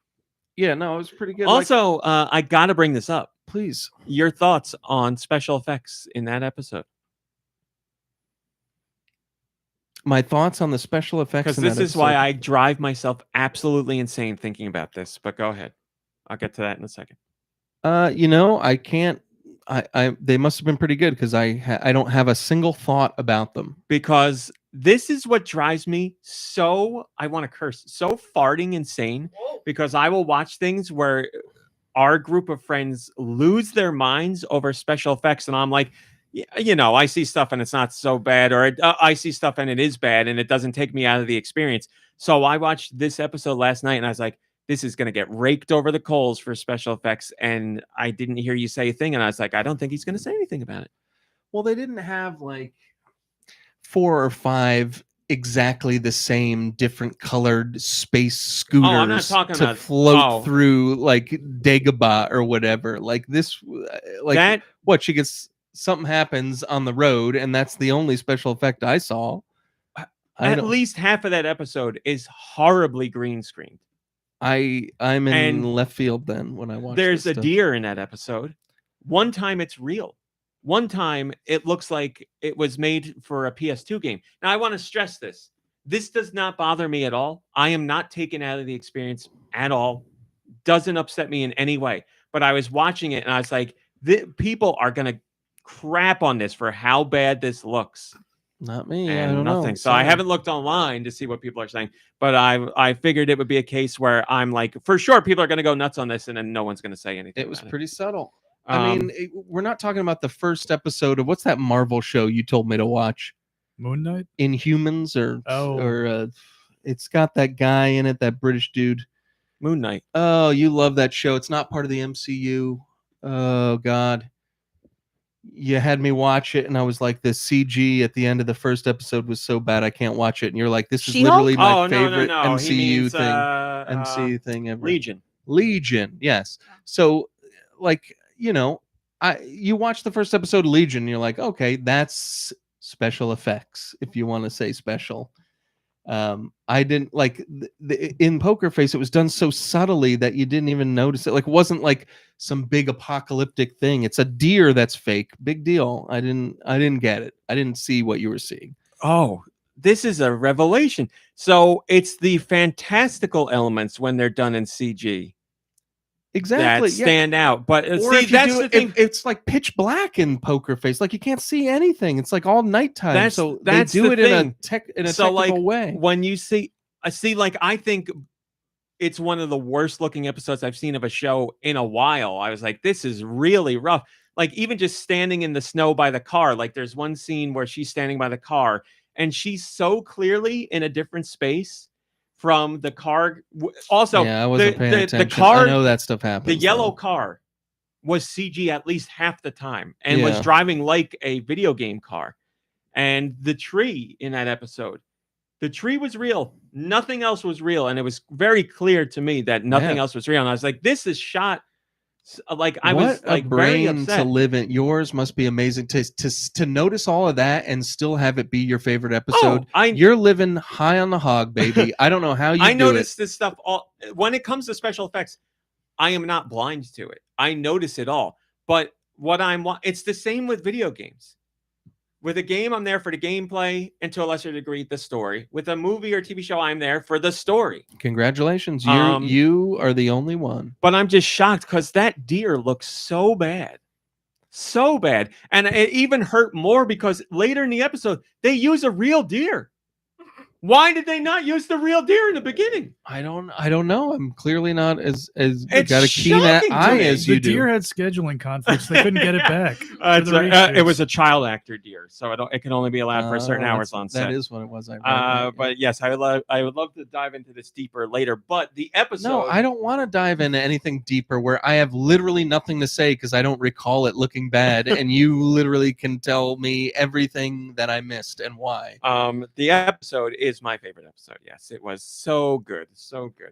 I told you it was a big twist because after the first act, you're kind of like, oh, you're thinking it was something else happened, and then what you thought might have happened actually did happen. When I was like, did this happen? And I thought it was gonna happen, but I wasn't sure. But when it did happen, I was still like, wow. Yeah. And It's then cool. I knew in the grand scheme of things, it wouldn't matter, but it still makes for a very entertaining and interesting episode, especially wherever it goes next week. So here's your Poker Face plug, everybody. Watch Poker Face if you're not mom brain. I watched an episode. I know. 2 episodes? I don't. You tell me. What's it on again? Peacock. Oh, well, that's why I can't watch it. Did you watch one that involved a gas station? No. Then you only watched one episode. Miyamoto, he's a guy that works at Nintendo. For now, What's that supposed to mean? well, one day he will be gone. No. He will leave. He will retire He's going to live No. forever. from the world He or will from Nintendo. never retire. Well, from the world, yes, but not from Nintendo. I'm sure he will at some point. I and- know they're gonna make him president. He would never, ever, ever do I that. bet you he would. You want to take that bet right now? I I'll take bet that you. I bet you Reggie has crawled into Miyamoto's brain, and Miyamoto now has designs to rule. I cannot picture Nintendo. anyone at Nintendo who would be more likely to take on the role of president of Nintendo. He's a creative, not a businessman. He wants No it. chance. He wants it He bad. wants We it. can smell it. But anyway, he talked to NPR. In fact, They something's did an coming interview with across him. my desk right now. As a matter of fact. He talked to NPR about a whole bunch of things, and they were like, "Hey, you're going to leave Nintendo someday. What's that going to be like?" So Miyamoto shared his thoughts on what he thought Nintendo would be like when he left. He says, quote, I really feel like it's not going to change. It's probably going to be the same. There's, people on the executive team, creators within the company, and also people who create Mario. They all have this sense of what it means to be Nintendo. And so it's not like there's a lot of different opinions that go back and forth. Everyone has an understanding, this kind of shared understanding of what it is to be Nintendo. And so even when there's new ideas that come up, there's always the fact that it's a new idea, but also the fact that, is it a new idea that really has the essence of Nintendo or not? And I think that's something that, we have this incredible shared vision, almost a little scary shared vision about this. So I think there won't, ... It's not going to change. So yeah, Nintendo has very much talked about this over and over again. Nintendo's like, everybody at Nintendo gets the Nintendo vibe and knows the Nintendo essence and feeling and knows what it is to make, be, and present as a Nintendo game. That's very important to Nintendo because it's what keeps them Nintendo. They just don't want a bunch of developers that just toil away. They want developers that understand what it means to be Nintendo. So Miyamoto, yes, created a lot of Nintendo's most famous characters who will remain their most famous characters, but he's not the only one there. Everybody else there, and there are other names there that are more prolific than the average person at Nintendo, but everybody there gets what it means to be Nintendo and create Nintendo games. And we've seen that for decades now because Miyamoto is not as involved in games as he once was, especially not the nitty-gritty of developing the games, yet Nintendo's games continue to hold that You Nintendo could say feeling. He's So, taking more of a presidential role, I guess. no, he's a fellow role because he's a creative.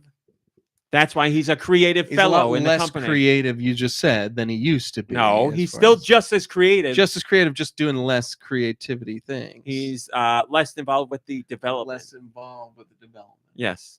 How much is he involved with the presidential stuff?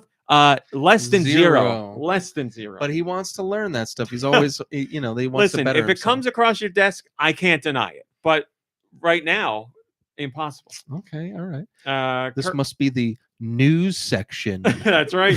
Kurbo says it'll be a place with fewer upended tea tables. That's for sure.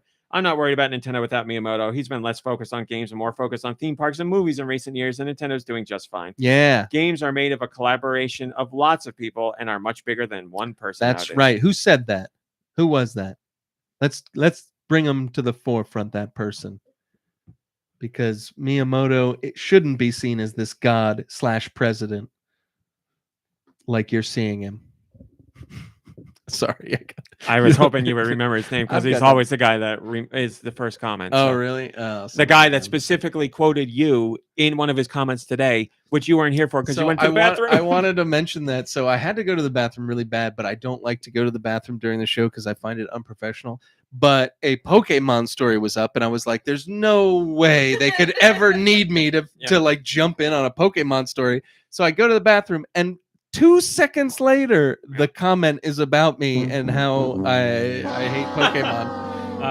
Yeah, it was Currybo. Kuribo, I apologize, my friend. I do think it was a pretty astute comment what you said about Miyamoto and how it's more of like a many hands make the village baby grow rather than one man's That's hands. a famous saying we all say. Something like many that. hands make the village baby grow. It takes a village to raise a child. no, many hands make the village baby grow. Kuribo, you know what I'm talking about, right? Please, somebody write that down so we never forget that. Many hands make the village baby grow. That's great. So wise. You're so wise, dude. That's great. Moving on. I think that's a Hallmark card. Miyamoto created Mario. Many village hands at Nintendo created the Mario baby and helped it grow. And the next one to help Mario grow is everyone's favorite actor, Chris Pratt. Chris Pratt talked to Total Film, or no, he didn't. Total Film magazine talked to the director, one of the directors of the upcoming Super Mario Brothers movie, Aaron Horvath, and they asked him, "Hey, why Chris Pratt as Mario?" And this is what Mr. Horvath says, quote, "For us, it made total sense. He's really good at playing a blue-collar hero with a ton of heart. For the way that Mario is characterized in our film, he's perfect for it."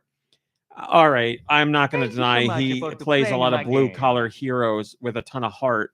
Hit that again. Are we quieter than usual? Thank you so much for playing I feel my like we're game. a little quieter than usual. Want to bump that up? But anyway, he plays blue collar guys. I get it. Like I know Peter Quill is a superhero, but he doesn't have any special abilities, and he's a very blue collar kind of guy. Thank you Like, so much for I wouldn't. playing my game. Does blue collar mean you have like a working job, like a blue collar job, or does it just mean you like classic rock and you shot yourself into space And at you're from 8? Missouri. well, I mean, I think they're using blue collar in the looser term of not actually the profession, but like your regular everyday kind of guy. I got you. Which I get it. Yes, Chris Pratt You're- usually plays that kind of role. Your so. regular everyday Koopa stomper. Stomping Koopas. Yeah. By the way, let me see if I can remember everybody's name. Chris Pratt, Jack Black, Keegan Michael Key, and Charlie Day. I got them all. We're on the You Kelly. missed one. You missed the who's playing Princess Toadstool. She wasn't on the show. Oh, we're talking about The a next show. part of my sentence explains it. Yeah, they were all on the Kelly Clarkson talk show Oh, to promote the Super Mario Brothers movie. I got annoyed, obviously, because I knew not to expect this, but it still makes me annoyed anyway. They did a Nintendo trivia round where they're like, what profession has Mario never had? What Plumber, roles? taxi driver, something else that carpenter and doctor.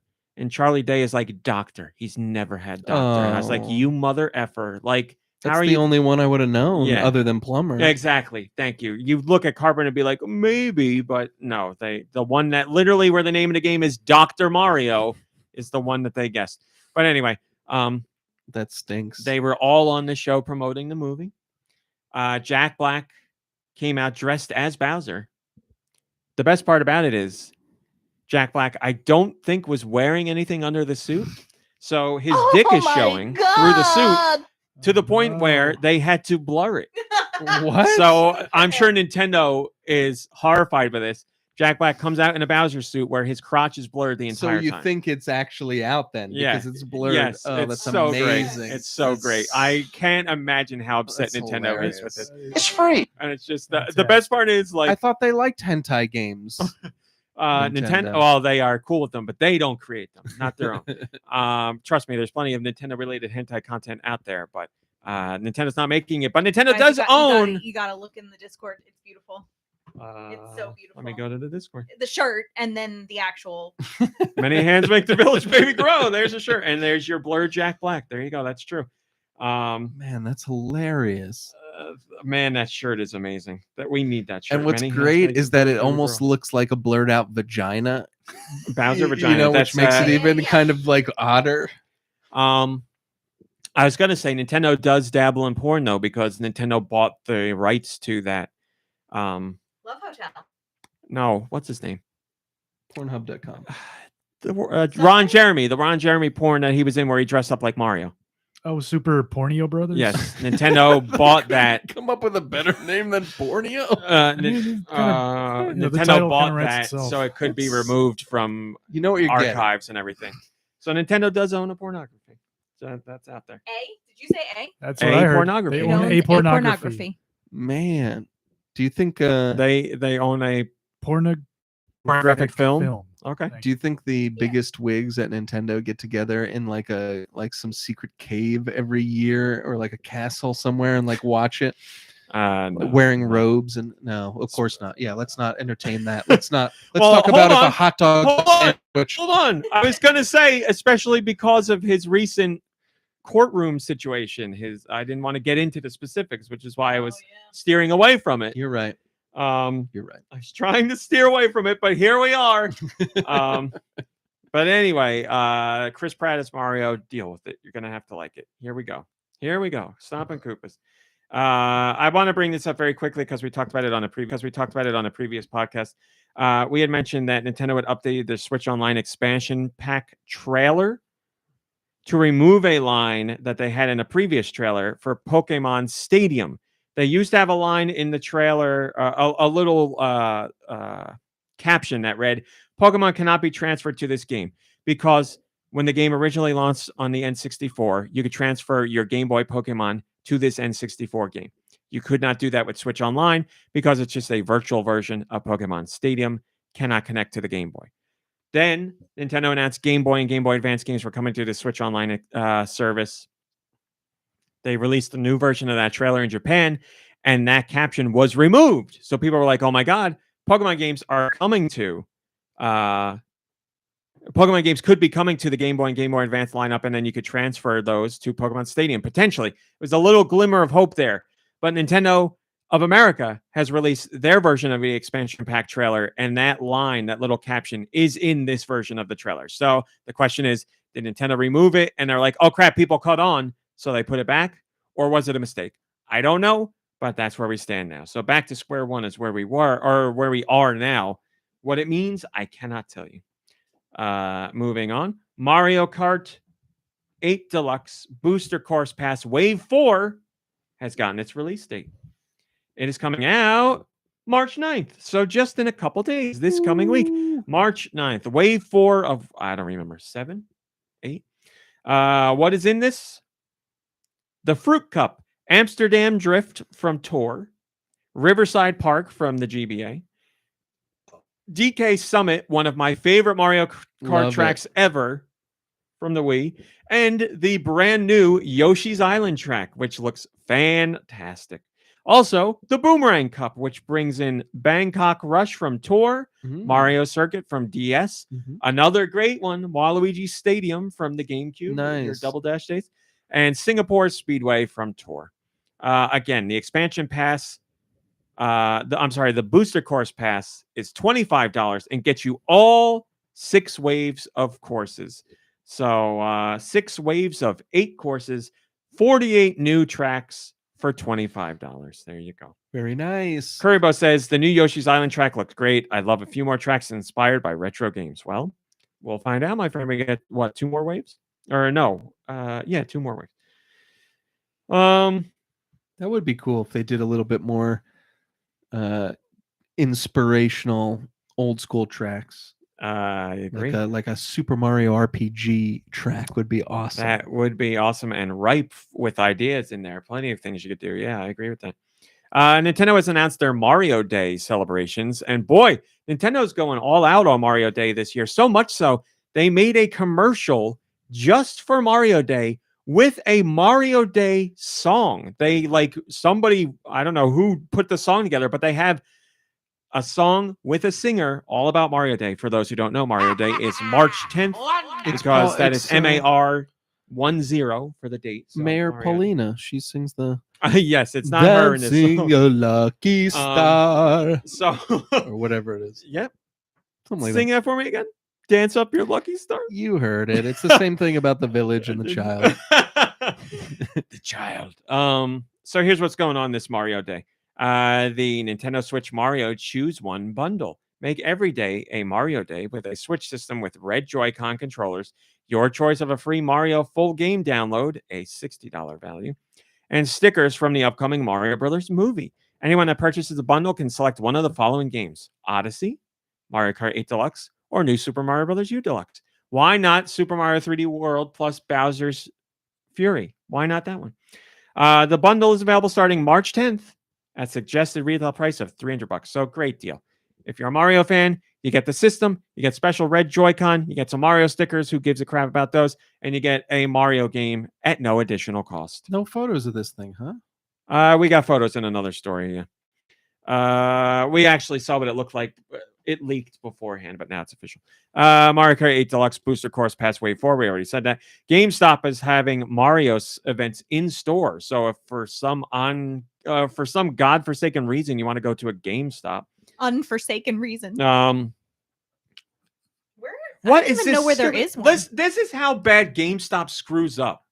We're talking about Mario Day, March 10th. GameStop in-store Mario events. Celebrate a select GameStop locations starting March 11th from noon to 4. Classic. Play games featuring Mario and friends like Mario Kart 8 Deluxe, New Super Mario Bros. U Deluxe, and more, and receive free Mario-themed items while supplies last. What are the items? I guess you got to go to find out. What do they sell at GameStop nowadays?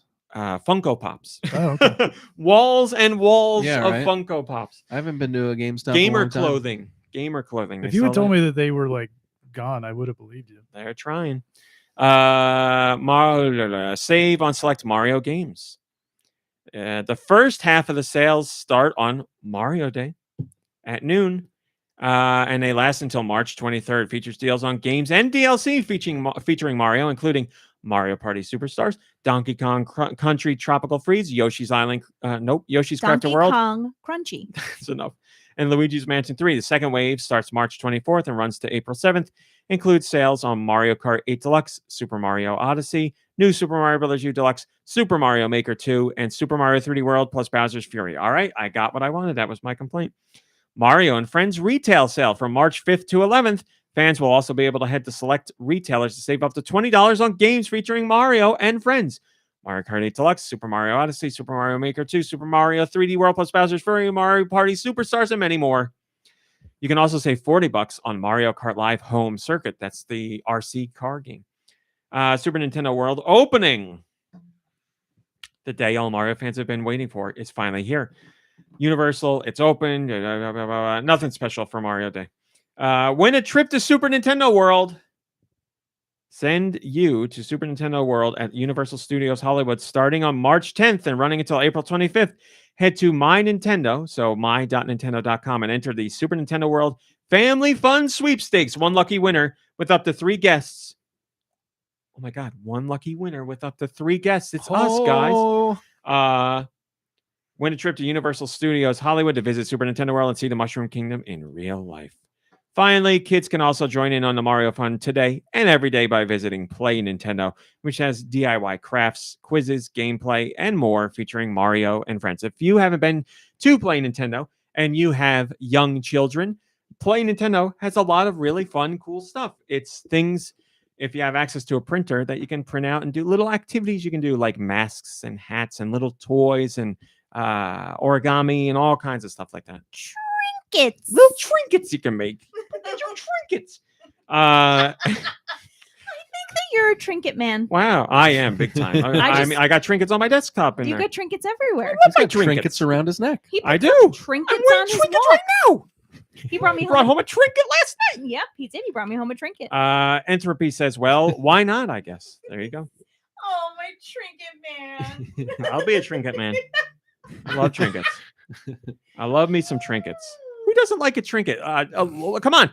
Crocs and gibbets, they're so big. Those are trinkets. You don't have a gibbet. And I for one, am Well, flabbergasted. listen, I love gibbets. I think it's a great idea. Gibbet. But me, I'm a Crocs purist, and I like the Croc art to speak for itself. And I wear those Pokemon Crocs, so I don't want to that my detract from the parents Pokemon with gave gibbets. you for Christmas. Yes. Have you, Gibbets are little things you put in the holes of Crocs. They're official. Like Crocs sells them. Oh, If cool. you were- Trinkets for the Crocs. Yeah. still Yes. walking in your Crocs, I'd get you the headlights for the Crocs. Sure, I am still walking, but in normal, boring adult shoes, Mhm. to the point of one of our friends saw it this week and laughed at them, and she was right to do it because she thought it was so funny that I walked. Never thought I'd see Yeah. that before then. love And I that. said to her, I thought that as well. And also, apparently, she's not a very good friend because she had no idea that I hate going outside. You should be happy that a friend looks at you wearing something normal and thinks that's abnormal. You should be happy about that because you've done it. I am happy about You've done that. it. That's true. Because I do every day think about, as I'm putting them on, how much I hate putting them But on. it is inexcusable that they would not know that you hate being outside. That is Yeah, they were like, "Why do you hate being outside?" I was like, "Everything about it." Like, It's because she can't imagine feeling that way. I know. Like, well, we do live in a world where people feel differently. My thing is, though, I wouldn't poop on someone for liking being outside. That's my thing. But we'll leave it at that. North America, what do we? Did he get pooped on? Or A little for- bit of for pooping. being Little bit of pooping. an yes. inside lover? Yes, Oh, she just said that's weird. Which, inside lover. You know, I mean, I'm not going to to be- argue. but to be fair, she says a lot of things are weird. Yes, that's true. Yeah, I didn't take any offense. Just one more pin in the voodoo doll. Let's say of me. I'm the voodoo doll. And also, since I feel each one. Is since what I'm Nikki saying. Hill's not here, I'll play devil's advocate. Death by a Thousand Cuts. She's kind of weird too when it comes to things. Oh, I mean, her weirdness is one of my favorite things about Yeah. her. But absolutely. yes, she's very much the opposite. As in, like, I'm always like, I like when people like things, and I like when they're really passionate about things, and I like when people are into whatever. And she is like, why would anybody like this? I hate that they like this. So we're very different in that regard. But I will not say I like that she dislikes when people like things, but she can live her own life. North America, what do we got this week? Let me tell you. Airy, Calm Mind 3. Arcade Archives Don Dokodan. By the way, Mom Brain, in the movie yesterday, did you hear them say Doki Doki? Because Yes. the one Hashira said it made her heart go whatever, and she said Doki Doki. Chess Pills, Dark Dungeon Warrior, Dino Puzzler World, Disaster Detective Saga, an Indescribable Mystery, Dream Park Story, Fitness Boxing, Fist of the North Star. So that is Fitness Boxing, a game that already exists, but this is a new version where you are trained by characters from Fist of the North Star, who are very muscular. So Yeah, and they train you to yeah, blow someone's head up by punching them. Right. Okay. Noni? Yeah, they teach you how to like touch somebody's neck and their head explodes. You got it. You're exactly right. That's one of my favorite scenes from that series where, like, I forget the character's name. Doesn't it happen all the time on that show? Well, there's one in particular where he's just like, and it makes a noise, and he's super quick, and like the guy's like looking at him, and he's like, "You don't know it, but you're already dead." And the guy's like, "What are you?" And then his face explodes. Yeah. Frog Hop, Gunman Tales, Hike Valley. Isn't that game? That's the one that Nikki Hill likes. You know that's a short hike. I know. Bringing it back, people. Bringing it back. Horror Tale 1, Kidnapper. Hunapoo Quest, Mechanoid. Little Witch Nobita. Live Factory or Live Factory, Meg's Monster, which I will be talking about later, Notes and Stickers, Pizza Tycoon, Pretty Girls Breakers Plus, and yes, people, that is a hentai game. A little bit, not really. It's let's say it's a fan service game. How about that? Pronti, Puss in Boots interactive book, Railway Islands, Row, Ruku's Heart Balloon, Scrap Games, the Atla Archives. That's definitely a cat game. Cat Scrap Games. The Smile Alchemist, Urban Flow Platinum Edition, Valis, the Phantasm Soldier Collection 2, Venaris Tactics, Void Scrappers, World War Prologue, and finally, Tale of the Fallen Onmyoji, or Onmyohi. DLC this week, because it's worth mentioning, Splatoon 3 Expansion Pass, which is part 1, Inkopolis. And coming in a few days, Dead Cells Return to Castlevania. That DLC comes out. Comment comes from Joe Shabadoo. And they say, Meg's Monster officially on the radar. Well, it should be. I'll get into detail on that later. Do you mind handling the Nikki Hill job? I don't mind. Josh, do you mind introducing Not Nikki Hill? What are the next European masterpieces? Let's find out with Nicky's sweet releases. All right, ladies and gentlemen, it's time for our European Switch eShop releases for the week of March 2nd, the year of our Lord 2023. This is Dew Michaels filling in for the one and only Nicholas Hill. Do I want you to know I went through this time to double check the press release for spelling errors, and I didn't find any. So if there is one, then it's my fault. Well, I'll be sorry about the spelling errors. I'll be able to. I'm the very first one I don't know how to pronounce. That is correct. Airy Calm Mind 3, A Fox and His Robot, Afterthought, Arcade Archives Dondoko Don, Bit Trip Collection, Brock the Investigator, Chess Openings and Book Moves, Chess Pills, Choice of Life Middle Ages 2. I almost spit that water out. You and I are the only ones that will laugh at that stupid parrot. Truck. Clive and Wrench, Yeah, I love that parrot. Dream Park Story, Fitness Boxing Fist of the North Star, Green Soldiers Heroes, Grisaia,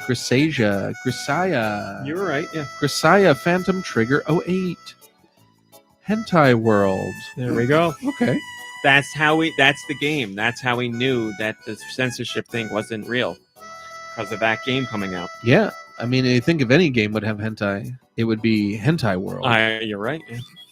Hike Valley, Ink and Paper Doodle Cut, Ken Follett's The Pillars of the Earth. That Ken Follett, he's getting a lot of traction. They are offering me a review code for that. Oh my goodness. But I don't know anything about the author, and I don't know if the game's for me. I don't know if I'd be right to tackle it. I got to offer it to the crew, the staff, to see if they want it. But we'll see how it is, I I guess. think it's like a point and click kind of game. Look what Hailey and Tom said. I will do. You continue. I'll look at Hailey. Kingdom Majestic, Live Factory, Lootbox Life Plus. Hailey and Tom says, me, agnostic, singing during this segment every week in the year of our Lord. In the year of our Lord.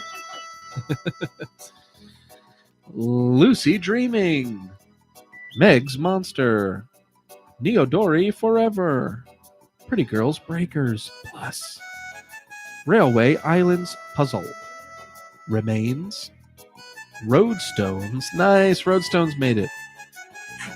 Ronews. Isn't that show my dad told you to watch? Yeah, right. I looked that up. I think it is only on BritBox. I couldn't find it on Amazon, but I'll take maybe a look. I, don't I know thought what for I'm doing. sure it's Stonehouse. You said Stonehouse, Roadstones, Ronews Tale, Rightmost, Self Guns Base, Century Paragon, The Smile Alchemist, and last but certainly not least, Venaris Tactics. Oh, I'm so sorry. It is on Amazon, but it says BritBox underneath. Those sons of hold on a guns. second. I just looked at that where it says Amazon Prime. It's my fault. No worries. I apologize. It's okay. 4.2 out of 5. Pretty good. Well, your dad recommended it, so usually he's good. You know, I wanted to watch it. Kuribo says Railway Islands puzzle looks like a nice puzzle game to chill with, and it's just a few euro. You know, it does. It's one of those games that I looked at when I was covering it individually, and I was like, I wish the artwork for the promo image was a little better because I think it would dissuade people from checking it out. But the trailer made it look pretty nice. Yeah, a nice puzzle game. What did I talk about? Yeah, last week I talked about Humanity, right? Playing Humanity. Yes. Okay. I believe you did. I was excited, but I remembered I was excited for you to talk about it, but you haven't played yet. So No, I that's have what it not. was. I knew I had something there. Guys, perfect noise for this because Yuji Naka, the creator of Sonic, has admitted to insider trading. So if you'll remember, we talked about this a few times. So arrested on suspected insider trading when he was working at Square Enix, got inside knowledge of some games and collaborations that were in the works. He spent money to buy stock in those companies before the announcements. And then obviously when the announcements were made, the company's stock went up and Naka made some money. Mr. Naka has admitted that he did do this. So what's ahead for him? Probably a huge fine and some jail time. So the Clink, he's going to, well, we don't know that for sure. Maybe he could pay some fine to get house arrest, or I don't know the law system in Set it to Japan the old, either. Iron Bar Zone. But Sorry. that's really good. I'm trying to think of real names of zones in Sonic to make a jail-related pun. I wish I knew more Sonic level names. Man, Could have that's come up with something better. Come on, we got to be able to. What do we got? Starlight Zone. You can't do anything prison there, right? Casino Night Zone. Nothing there. Green Hill Zone. No. Come on. Look up there. Come on. Somebody in the chat. Oil think of a zone Ocean, related. Oil Ocean. Yeah. Hilltop. No. What's that one? Mystic. Whatever. That wouldn't make any sense. Mystic Caves. What's the Scrap Brain Zone? Ooh, Scrap Brain Zone. That's not. Somebody in the chat's got to be able to come up with something jail related for one of them. I'll check back on you guys in a minute. My knowledge, Mushroom Hill Zone. There's nothing jail related there. Mushroom Hill. What is that? It's not after Sonic the 1 or second game. Sonic Yeah, it's 2? after What's the the matter second with game. you? Labyrinth Zone. Sure. The Labyrinth of Prison. Yeah. What else is in one? What's Marble Zone? Yeah, whatever. Somebody else. I'm depending on you guys to make the joke because I can't remember other zones. Spring Hill Zone. Spring Me from the Clink Zone. We did it. We did it, people. That's definitely a man's the life best is one. ruined, but we are cheering. That is funny. That is funny. Out. The Roth combines Alcatraz and Zone into Alcatraz Alcatrazone. Alcatrazone. Yes. Alcatrazone. Alcatrazone. No. Alcatraz. That's what I said. No, you said Alcatraz. Alcatrazone. There you go. There we go. Alcatrazone. There you go. Did it. It works. Well, now that we've ruined that joke. I got there. One time, another Metroid game on the way, people. You will now be able to play Metroid Fusion. If you haven't played Metroid Fusion, if you're a Switch Online, remember, you can't just be a Switch Online member. You have to be a Switch Online expansion, expansion pack member, because it's a GBA game. But Metroid Fusion is coming out on the Switch. It is coming out March 8th, people. So it'll be the night of March 8th. They usually come out at like 8 p.m. New Jersey time 8. So wherever you are. Yep, it was me. Metroid Fusion. That's the one where there's Samus gets attacked by whatever, that X creature. And basically like a zombie alien mutant version of Samus is wandering around the facility, hunting you down, trying to kill you. It's a really cool idea. And there's definitely some elements of Dread in there. Because as you might remember, they wanted to do Dread a very long time ago, and then they realized they probably couldn't do it on the GBA.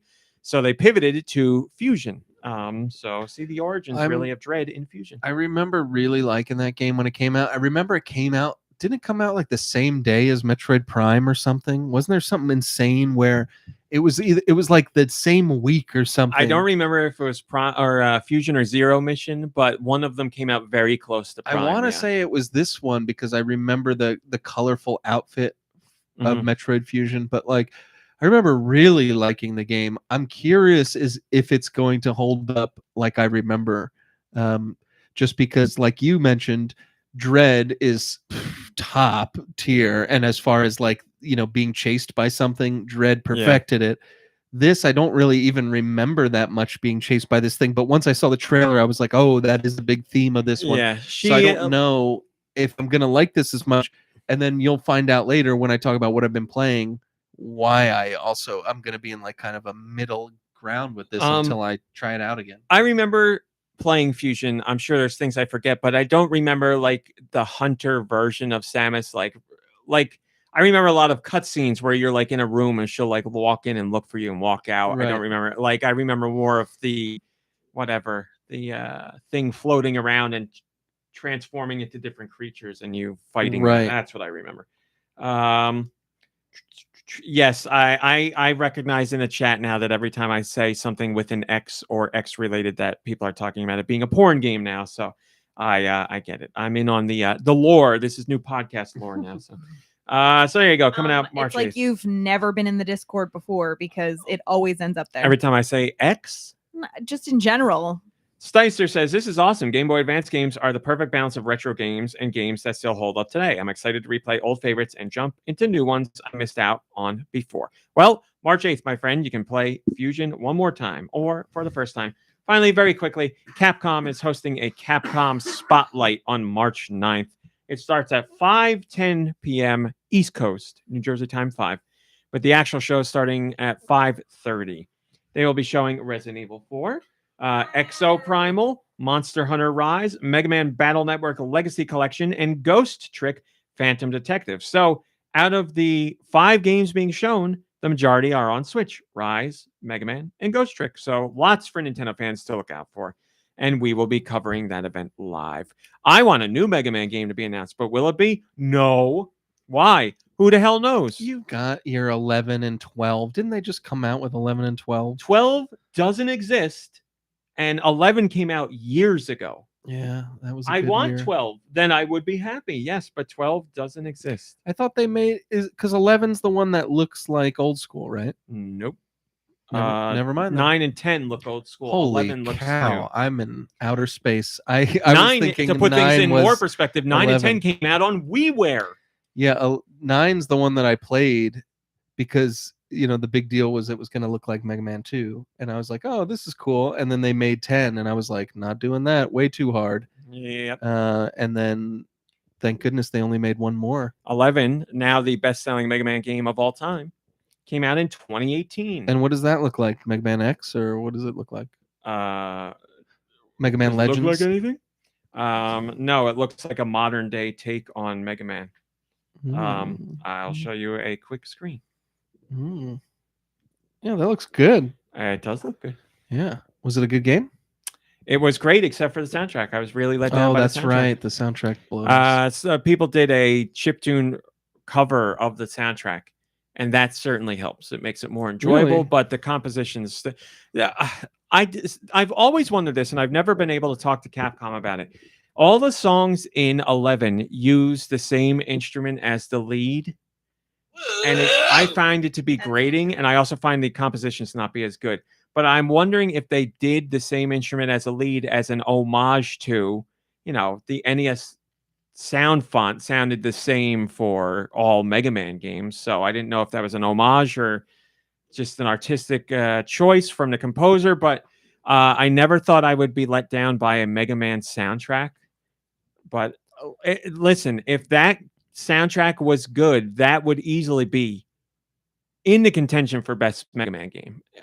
Like Mega Man 2, I put Mega Man 9 and probably Mega Man 11. That'd be my choices for best Mega Man game.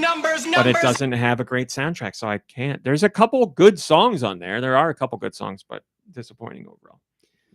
Very upset with that. Yeah, that's one of those series that they need to. That's one of those things that just needs to be there. You know what I mean? Yeah. It's like part of it. There are certain things that happen with games where I am shocked that the developers didn't include them. Now, good music, it's not, you can't just be like, we're going to put good music in this game because, make these songs good. You just can't do that. But another thing in Mega Man 11 that they took out and added back in later, and it's baffling that they took it out.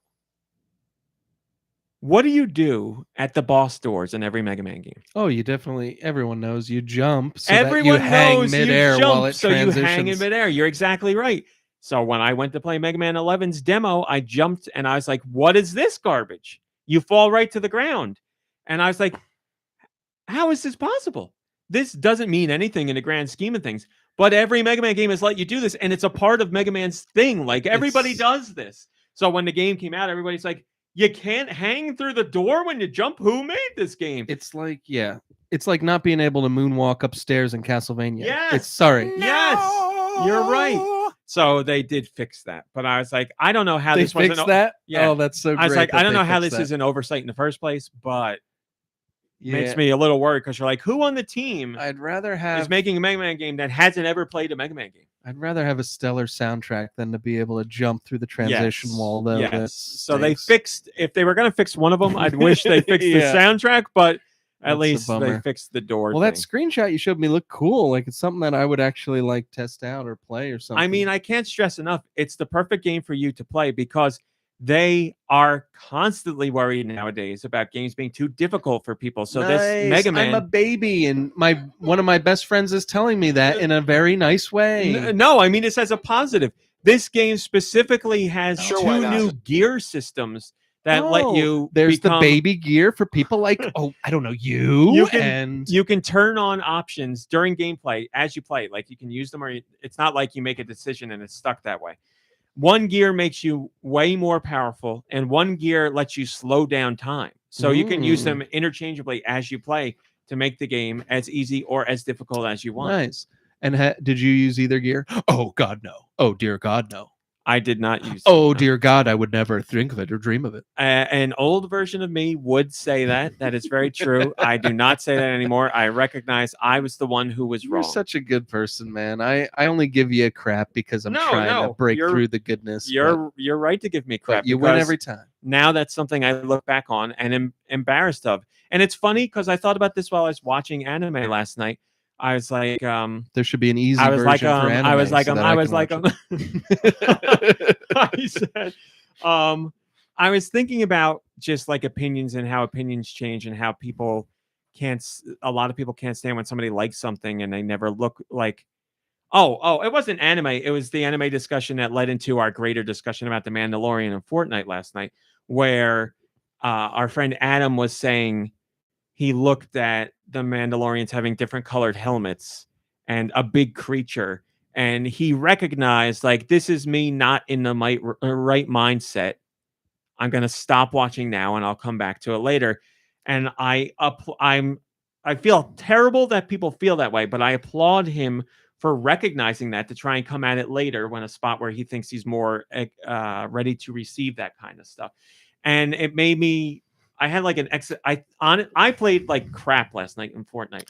I think it was because of me, because I didn't come off too great in that conversation either. I was more on the Adam side of things, and I could tell that you were being really, really quiet and you were playing unlike you've ever played before. Horrible. You're one of the best gamers I've ever had the luck to play with, and I've never seen you have a night like multiple you did last games night. where I died multiple times. Like it was horrendous. Because your head wasn't in it. You were thinking about what we were talking about. I was so gone, and I got so caught up in my head of thinking about how sad it is that Adam doing that is great, and I feel it's sad that he feels that way, but it's great that he recognized that. But it made me so sad because I'm like, so many others don't recognize that and revel in it. Like they revel in that kind of feeling, like the superiority feeling or the crapping on feeling. And it made me so upset. Like I'm sure you heard it. At one point when I died, my frustration with the conversation I was having in my own head came out because I was so frustrated when I died. I just like, I didn't yell, or I yelled, but it wasn't like my normal, like, I'm excited having fun yell. It was like a Right. voice of frustration. And I was somewhere else. I was gone. Like when we logged off the game, I like went and got food and like sat on the couch and just ate and like was like gone in my head. I was like, I need to decompress. I'm so out of it because I played horrendously. Speaking about Yeah. what we played, I've never ever played anywhere near that bad in Fortnite ever. Like I've played bad before. We all have our bad nights, but I couldn't shoot anything with the bow and arrow. I couldn't stay alive for the life of me. I couldn't get out of situations, and I had the hammer. I couldn't do anything, and it was very much because I was so.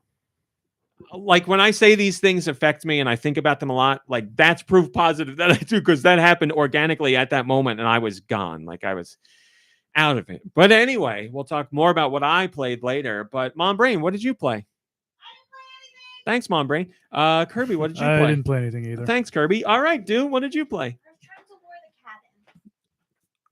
Okay. I played some Fortnite with the boys, as you know. We were just talking about it. I uploaded some new YouTube videos of my gameplay. I've been having some. While you've been playing poorly, I've been playing on fire. I got the notification of your Geralt run today, like when I was out on my walk, and I was like, I'm so excited to watch this, but I was on my walk and trying to get back for the podcast, so I didn't watch it yet. But trust me, I'm excited to watch. Yeah, it's pretty good. I cut it a little early just because there was, the extra part at the end of me saving you added on like 45 more seconds, and it was like it was cool, but it was kind of like anticlimactic. So, but yeah. So while ignorance makes you play worse, it makes me play way better. Sorry to chime in. It'll be really quick. Chime in. Sorry, Nikki Hill. My phone was muted. I wasn't paying attention. I didn't see your text. Nikki Hill mentioned Poker Face, and he said those effects were horrible, and I thought the writing of that episode was terrible. So I didn't think that. But I wanted to say something earlier, but I was too busy, kind of caught up in the fact that I didn't even notice any effects. But I thought the writing was terrible as well. But I was just like, oh, it's a Ryan Johnson episode, so that's why. But he didn't write it, so I don't know. I'd love to talk about this in the after show, but please continue. What have you been playing? I beat Super Mario RPG on Super Nintendo Mini Classic, and what a wonderful, lovely little experience that was. Had a lot of fun. Question? Sure. Is there a reason why you call it mini? I don't know what it's called. I guess obviously because I believe it's called mini in Europe and it's called classic here, and you do both. So I thought maybe because you were looking at European listings that probably said mini. I had done so much research that I even heard that it wasn't called whatever. Like I researched everything but the name of it. Yeah, so I'll never be able to get the name right. I'm not pooping on you. I was just curious why you were saying it, because I didn't know if it was just because it was small or you were looking at European listings or whatever. Well, first of all, I don't get any names right on anything. Second of all, yeah, but at least the great shirts like we saw in the Discord. So. Yeah. So it's great. I saved the game. I did a traditional save right as I beat it. So now whenever I'm like in the kitchen or something and I'm gonna like play or something when I'm done, like I'll put on that ending theme and like it just plays the ending theme, and then there's like a little parade, and it's just great. I've watched the ending like 5 times. If you leave your Super Nintendo Classic on like the menu screen with all the games, if you have save spots, it'll open up to those and like play it. I know it does your playthrough up until your save. Because I've had it happen before where I was trying to set up Mom Brain with stuff like for Earthbound, and one of my saves is right at the end of the game because I wanted to save the end of the game, and it went to open up, and I was like, oh my god! It always goes to like the game you played last too, so that's probably what it did. Yep. But yeah, it was just great. The music's great. It was just so much fun. It's simple. Like I don't want to say simple in a bad way. It was like so simple in like just a warm, loving, like easy. You just pick it up, you can play it. The stakes weren't high, but it was still a lot of fun, and the characters were great. And like I liked how short it was. It took me about 16 hours. And like, I just want, like, to me, that's like the perfect length for an RPG. I don't need this 40, 60 hour like story that, I get to like hour 30 and then I kind of get bored or I get like sidetracked or whatever. This was like perfect. So I really enjoyed playing that, and I think it was like a really nice kind of first game as a new Super Nintendo owner to play. I've been playing Super Mario World still. I really like it. I'm not the biggest trial and error guy, and there's a lot of that in like ghost houses and stuff where it's like, oh, you gotta pick up this P block and like you put it in the exact right The- spot, and you have to play the level 10 times to figure out where. The So, ghost like- houses are more puzzle oriented than the other stages. Which I kind of liked. It almost gives the game like less of a platforming feel and more of like an adventure feel. Plus, to come it. on, that door noise I love the door noise. sounds like a It fart really- every time. every sound effect and every like whatever the instruments are, like everything is perfect. Like I just love the way this Super Nintendo sounds, and that Super Mario World is just utilized every single inch of the sound. Like you could just hear it all in your head still. To this day, remember getting a Super Nintendo and going to the first cave level, and there were echoes, and I was like, "Oh my god, this is amazing!" Like the key or not keys, the bats, whatever they're called in Mario, like their wings flapping had an echo, and like your spin jump has an echo. I was like, "Oh my god, this is incredible!" Yeah, it really is great, and it's amazing how well these games are holding up today. Like they're just, I don't know why I ever got to a point, where I thought 16-bit was like outdated. Like they are just I guess because I only knew Genesis games, and like some of them hold up, but like these Nintendo games, as you would think, hold up so well. It's ridiculous. Super Metroid. I wasn't gonna play it yet, and I just like kind of booted it up and was messing around, and it just drew me right in. So I'm like 7 hours in a Super Metroid right now, and I forgot how I played it on the Wii back when it was first released on WiiWare or whatever, but like Virtual Console. But holy cow, this game is great. It might be the best Metroid game, and there's only a couple of things that I wish were different, and they're quality of life things. Everything else about the game plays amazing, and it just like the music, it might have some of the best music I think I've ever heard in a game as far as like relating to the actual ambiance of the gameplay. And you're playing this and you're like, this came out in what, like 92, 93 or something? Like this is insane to think how good they were at like developing these games. I say to this day, that's a top 5 Nintendo game in general. Like that's one of Nintendo's best games, I think, without a doubt. It's amazing that it's Metroid as a whole isn't more popular because of how it started here. As I wrote about on Patreon this week, I don't get why Metroid isn't more popular. I really don't. Yeah, it's weird. But holy crap! And I am like really. Oh wait, into I know why. She's a woman. When Oh, people found out it was a no, woman, don't they didn't tell want me to that. I play. found out Metroid was But holy crap! And I am like really. Oh wait, into I it. know why. She's a woman. When Oh, people found out it was a no, woman, don't they tell didn't me want to that. play. I found out Metroid was a girl. Well, and she couldn't crawl. Yeah. Metroid can't crawl. Is a girl. But I've seen Metroid everything. can't crawl.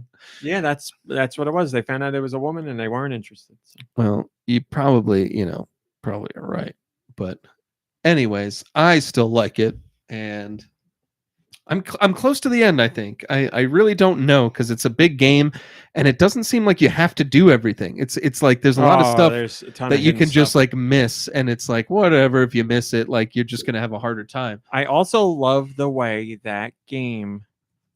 You've beaten this before? I've been it.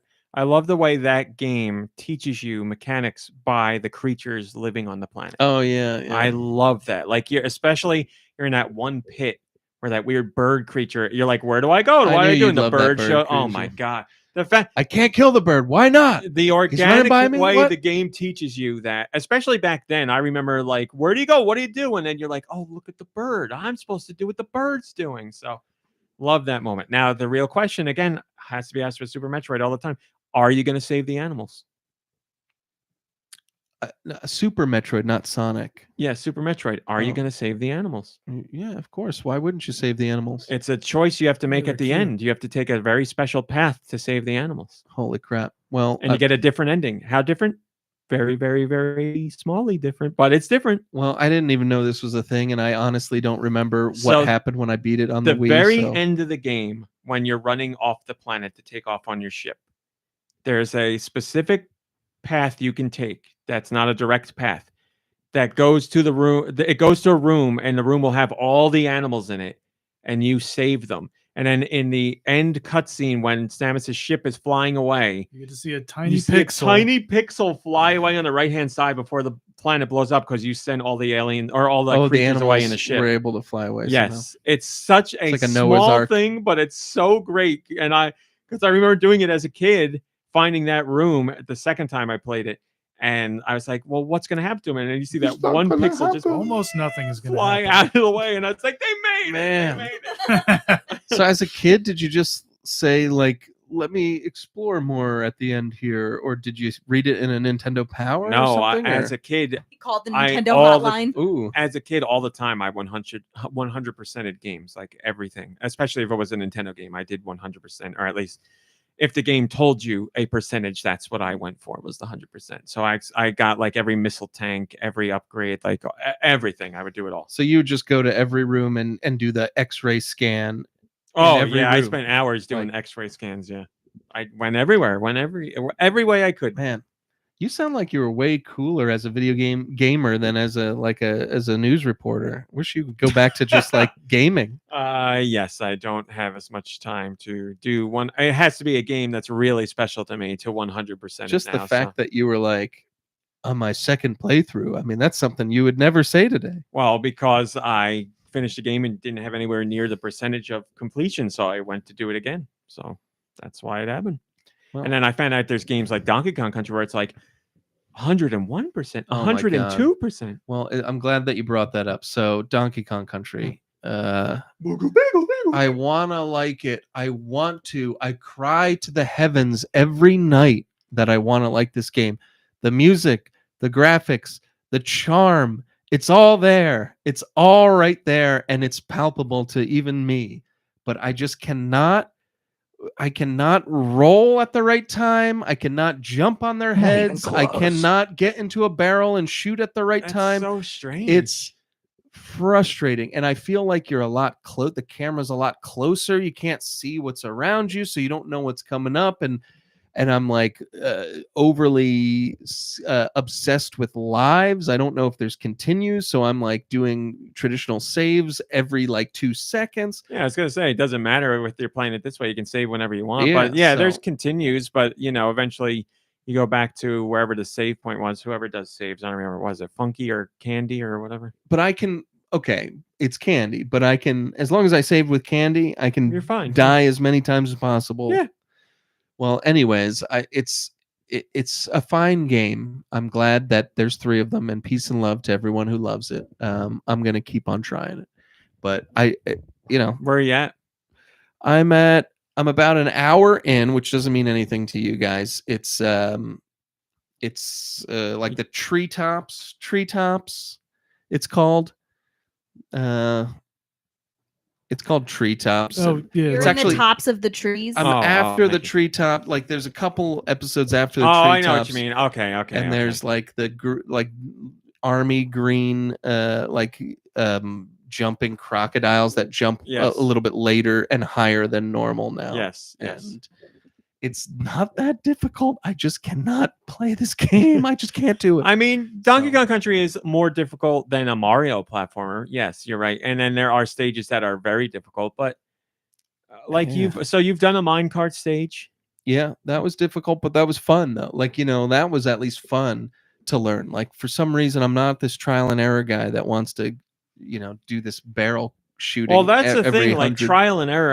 I wouldn't say it has trial and error. I mean, it has precision platforming with the barrels too. You got to time everything right, but there's Yeah. no like, that's a trick barrel and it shoots you into the ground or something like that. You just got to have timing. Timing! Yeah, I don't know. I'm off of my game with that game. I don't know what it is about it. Are you playing as Diddy? I am, yeah, because you recommended that. And Diddy is a lot easier. I notice he is quicker, so it's like better. But I just can't judge like because you know how he does that cartwheel and like people like enemies who hit him get Yeah. killed. But like sometimes the cartwheel ends and you get killed.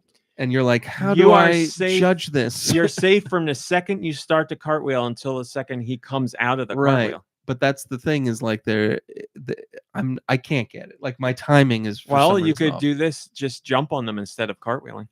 Well, I do the jumping, and that's the problem because like the cartwheeling doesn't work. So I'm like, or wasn't working with me. So I was like, let me cartwheel. Look, I'm still playing the game. All right, I'm doing traditional saves. I'm 58 minutes in, but who's counting the hours? Not gonna lie, I'm sweating. And yeah, I mean it's good. It's good. I had a better time with that than I did with Mega Man X. I'm not even going to talk about Mega Man X. I'm gonna. Oh no, you're gonna talk about Next it. week. I'm gonna take a week to just calm myself, and then I'm gonna ask everybody for tips on who to go after first because I can't kill one boss, and I'm about to throw The Ice Monkey, whatever his name is. Ice Monkey. I'll start with Ice Monkey. Frost.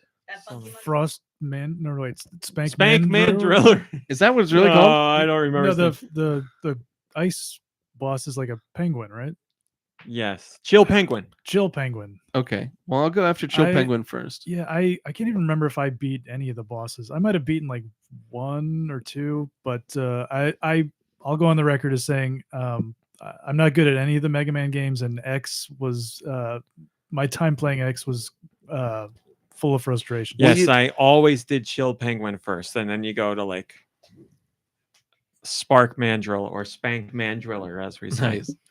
Well, I'm glad that somebody has a similar feeling about Mega Man X that I do. Yeah, I play terribly at that game. Oh my god, it's so tough. And you can't like you wanna have the 8 directional as well, and you can't shoot at a diagonal. Oh.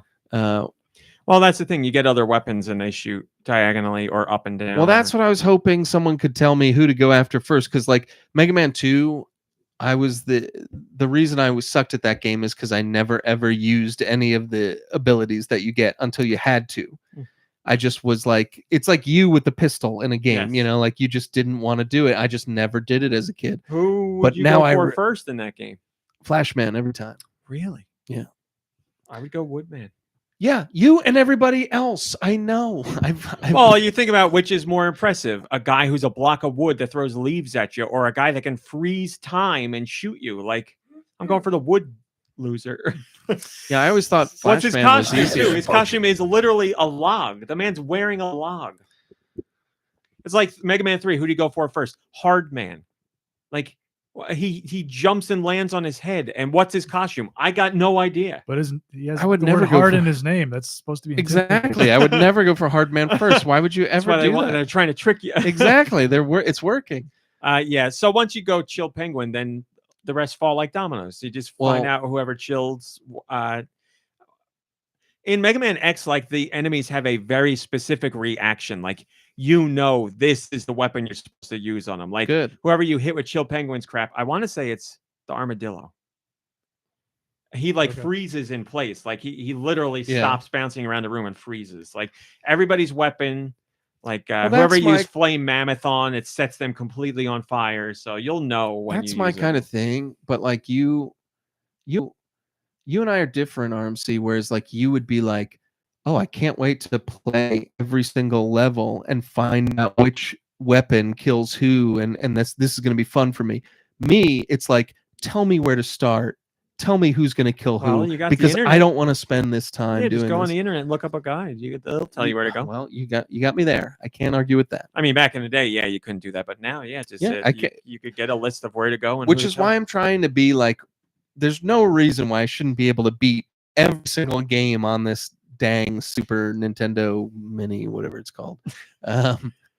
So who Super knows? We'll Nintendo see. Classic Edition. I can tell you that Kirby 8 games in 1 was a little misleading. I thought it was going to be like all awesome old Kirby games, but apparently, I guess at the time there were only 2 Kirby games, and then this one came I out. don't And know it's how like, many oh, came out at then. Yeah, it was supposed to be like some games that are closer to a traditional Kirby game and some spin-off ideas as well.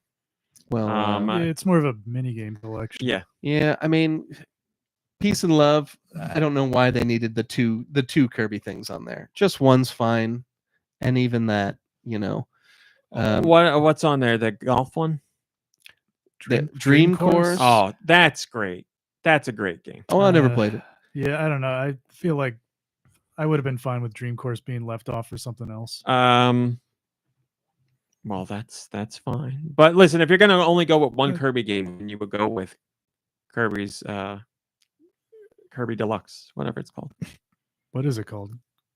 All Stars. You're talking about the 8 games in one? Yeah. It's not even a Kirby game. It's like 8 mini games or something, is it not? What do you mean?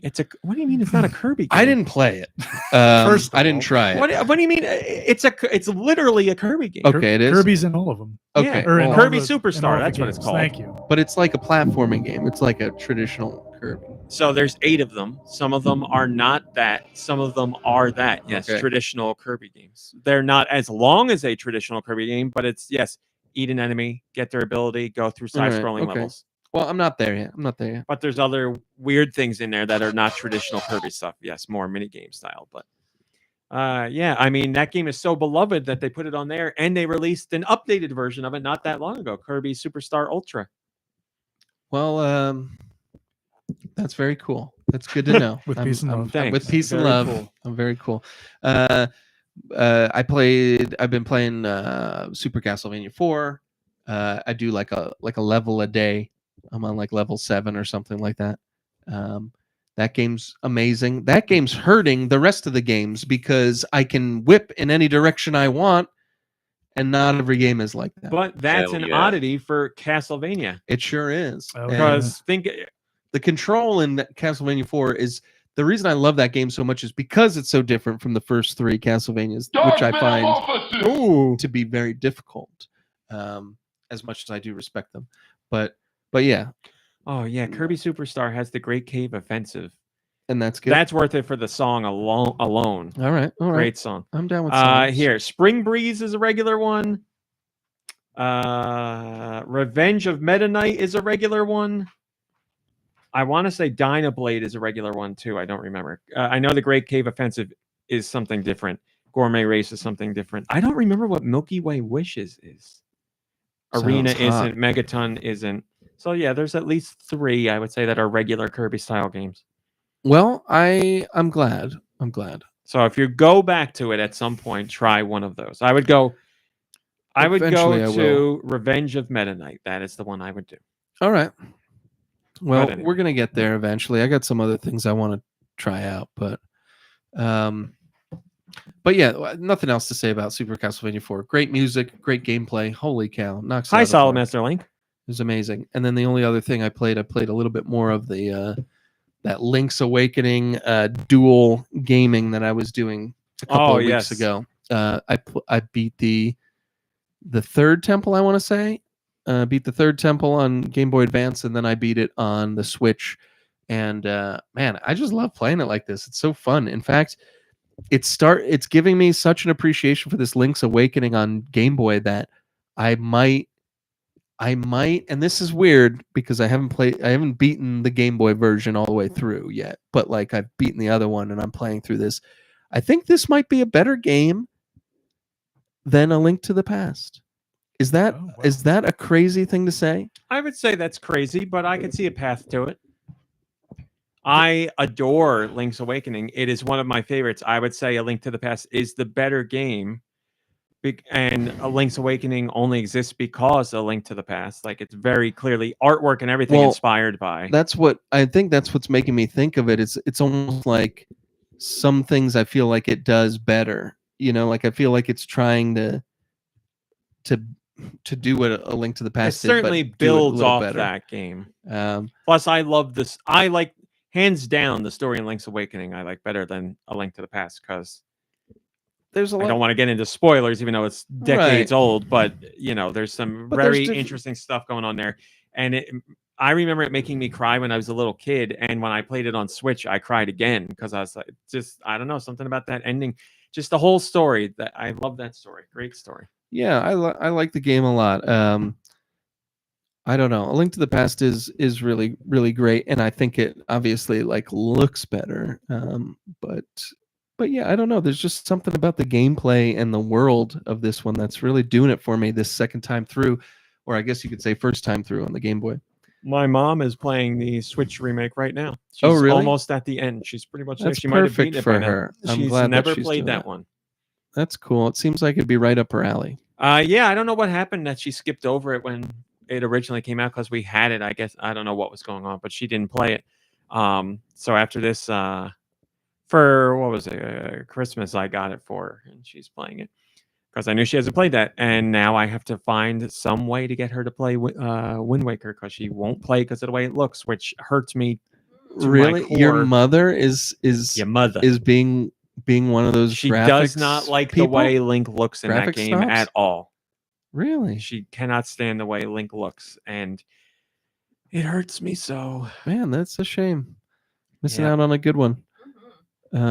Well, that was everything that I played. Thanks for listening, RMC. Why don't you tell us a little bit about Monstrous Meg? Well, I played Fortnite first off horribly last night, but good the other nights.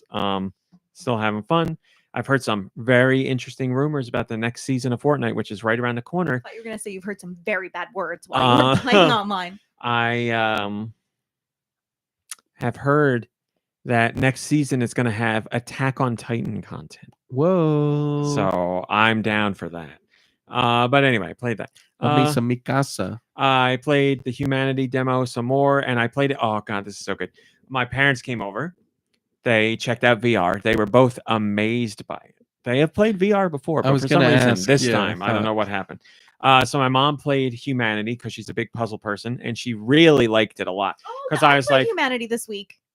too late. Yeah, well, Because she's a big puzzle game person, and I know she was really into it because I was like, well, she did like 2 stages. I was like, you want to play more? Or are you done? She goes, no, I'll play another. So I know she was into it. Nice. But Mom Brain, please interject. Tell us about Humanity. well, I mean, I mean, you talked about it a lot, so It's about what you feel about what you played. well, when I play anything in VR, I mean, really, when I play video games at all, my eyes get tired really fast. But when I play VR, it's like real bad. So I would have liked to play longer than I did, but I knew I was cruising for a bruising. So I thought it was such a cool, it's such a cool game. The concept is great. The puzzles are so enticing, to stick to, and you really want to figure them out. Plus, the puzzles are fun to look at after you beat them. Yeah, and it's certainly not a game that you would play and be like, "Wow, this is great in VR," or "This would be wonderful in VR." But while you're playing it, you're enjoying the VR aspects of it. I did think, wow. I get what you're saying. Like, though. it's Yeah, not- you wouldn't look at that kind of game and be like, "This would be really awesome This in is like VR." a perfect but candidate. getting right. the VR perspective on that, yeah. And I would say that it just enhanced the atmosphere of the game by Yeah. having it on VR. I enjoyed it a great deal. Thanks for sharing. Thank you. I'm very excited for other people to try it out because I want to know your thoughts. So I played more of that. But yes, my parents were playing VR. My dad can't handle Humanity at all. Like, there's no chance. He'd never in be every able to do sense it. of the word. Yeah, that's true. The game and in real life. So I put on the Horizon demo for him because I was like, the beginning of the Horizon demo is like 2 minutes where you just sit and look at stuff. I was like, he could do that. So he did that, and we set him up with the VR helmet, and we're watching it on TV as well. And the view on the TV is skewed like his view's like this. And I was like, Dad, like 30 degrees diagonal for people only listening. I was like, Dad, can you see everything straight? And he's like, yeah, I'm fine. And I'm looking at my mom because we're both looking at the TV, and the view is cockeyed. And we're like, are you sure you can see? Like, everything's fine. Like, everything's straight on. Everything's good. And he's like, yeah, everything's fine. So I'm like, I got to look at him closer now to be like, does he like have a cockeyed head all the time? So you start off the Horizon demo, and there's like all robot dinosaurs running around, and they're like, "Oh, look in the sky!" I don't know what they're called, and you hear it like "Rah!" Screaming at you, and you look up, and there's a giant dinosaur bird flying by, and the guy in the boat is like, "Oh, there's a whatever," as it flies by and it screeches, and my dad is just straight ahead, nothing. I'm like, "Dad, look in the sky. There's a bird," and he goes like this, like looks up a little bit, and I was like, "No, like look up," and he's like, "I am looking up," and then we're saying, we're watching the TV. We know you can't see the thing in the sky. And he's like, well, how much more do you want me to look up? And he's like feeling the headset on the back of the chair. So he thinks he can't look up anymore. It's like, Dad, just lean forward and look up. So he leans forward and then he's like 20 degrees. And I was like, okay, this is an old man thing. He can't move his head that way anymore. And then like there's an attack from the dinosaurs, and there's dinosaurs running in from the left. No, first there's a giant dinosaur, like huge, that's stomping by, and you hear it, and it's like boo, boo to your left, and he's not doing anything. And I'm like, look to your left. So he barely looks to his left and barely looks up. So you're seeing like the thing's feet just walk by, and I'm like, there's this whole dinosaur. Just look up. Like in real life, if he was in this situation, Yeah. he'd be like, He'd be like, tell me what's going on up Was there. it like that movie you watched that you were like, I almost couldn't watch it? Yeah, that's what you're right. It's like Skin of a Ring. That's what it's like. He probably loved the movie. So it was all of that. My mom and I are laughing to each other because he doesn't know we're laughing at him, and we're like, well, I guess we're not going to watch this because I don't know what he's looking at. Then I made the mistake of showing him his hands in the game because if you hold the controller, so there's people shooting arrows at dinosaurs and explosions, and he's literally just looking at his hands and like giving thumbs up. And of course, because it's my dad, there's a woman on the boat, so he's trying to grab her butt, and he does it over and over again. And he thinks it's the greatest thing in the world. Then the demo gets to the part where you actually start to play, and the first thing you have to do is swim. So he makes a swimming motion, goes through fine. You get to a ladder to climb out of the water. For the life of him, he cannot climb this ladder at all. What did my dad do for a living? Climbed ladders up telephone poles every day of his life. Every day, not an exaggeration. In a game, can't do it. He looked like he could not. He looked like he had never seen a ladder in his life. I was like, Dad, just climb a ladder like you would in real life. And he moved like an alien from another planet. I was like, what are that would have been a great parents seen a play ladder? moment. That would have been great. Unbelievable. So I had to do it for him. And because it's in VR and the camera sees your controllers, I have to like, whose line is it anyway? Stand behind him and like wrap my arms around him to do it. So I climb up one ladder and he gets to another ladder and he can't climb that. But the best part is the second ladder. So he's walking. A dinosaur jumps out of the water. He gets away from the dinosaur. And then he walks to go down the dock to go to this ladder. Now, he doesn't know the ladder's there. Whatever. It's a ladder. He walks and turns his head, sees the ladder, and almost jumped out of his skin. He was so frightened by the static ladder, like not moving, didn't drop into place, just a ladder sitting there. He was like, oh, and like jumped at the Everything ladder. about this is amazing. Like the, But also unsurprising. And my mom was like, the ladder, John? The ladder scared you. And he's like, I wasn't expecting it to be there. you've got That giant dinosaurs. So it was amazing. That's it was hilarious. amazing. He also played, and my mom played Thumper. I did the upgrade for Thumper. I played a ton of Thumper this week, and I didn't forget how great the game was, but I forgot just how crazy it is playing it in VR because it's a fever dream. And you feel like I've never played a game that makes you feel so much like you're in the future as Thumper. It's just like amazing to see. You think that's crazier than Rez as a VR experience? It's tough. Rez means so much more to me, but Thumper gives off the vibe of what we thought the future would look like 30 years ago. Like it looks like it's Tron-esque. Like it's not polygonal or anything like that, but it's like, you know, things speeding down a highway and like colored lights flying by your head and all that. So it's just crazy. And I think the frenetic pace of the gameplay mixes with it because, you know, you're like going high speed into turns and hitting the button on the beat and all, like it just meshes together really well. Whereas Rez makes me like cry, but it's more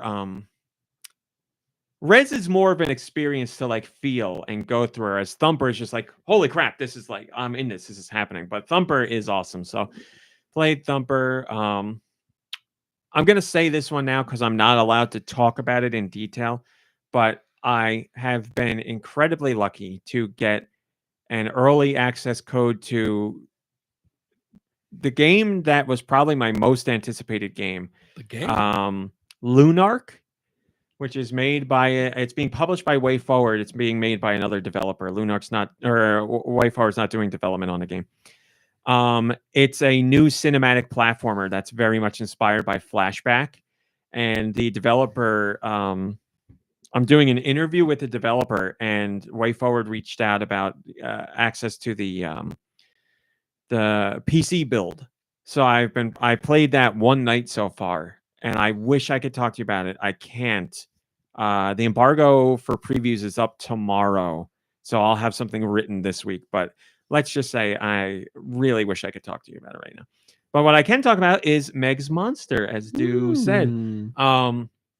Meg's Monster was a game that was on my radar. I was intrigued by the trailer, but I wasn't like chomping at the bit to play the game. I was like, yeah, that looks cool. I'll check that out. I'll do a review for that one. So I jumped in Meg's Monster. It's a one sitting experience. I'd say it was about 4 hours. So obviously you could play it over the course of 2 days or however many days you want, but it's not a long game. But I wrote my review. So if you read the review, you already know how I feel, but I've been dying to talk about this game because I have never cried that much at anything ever.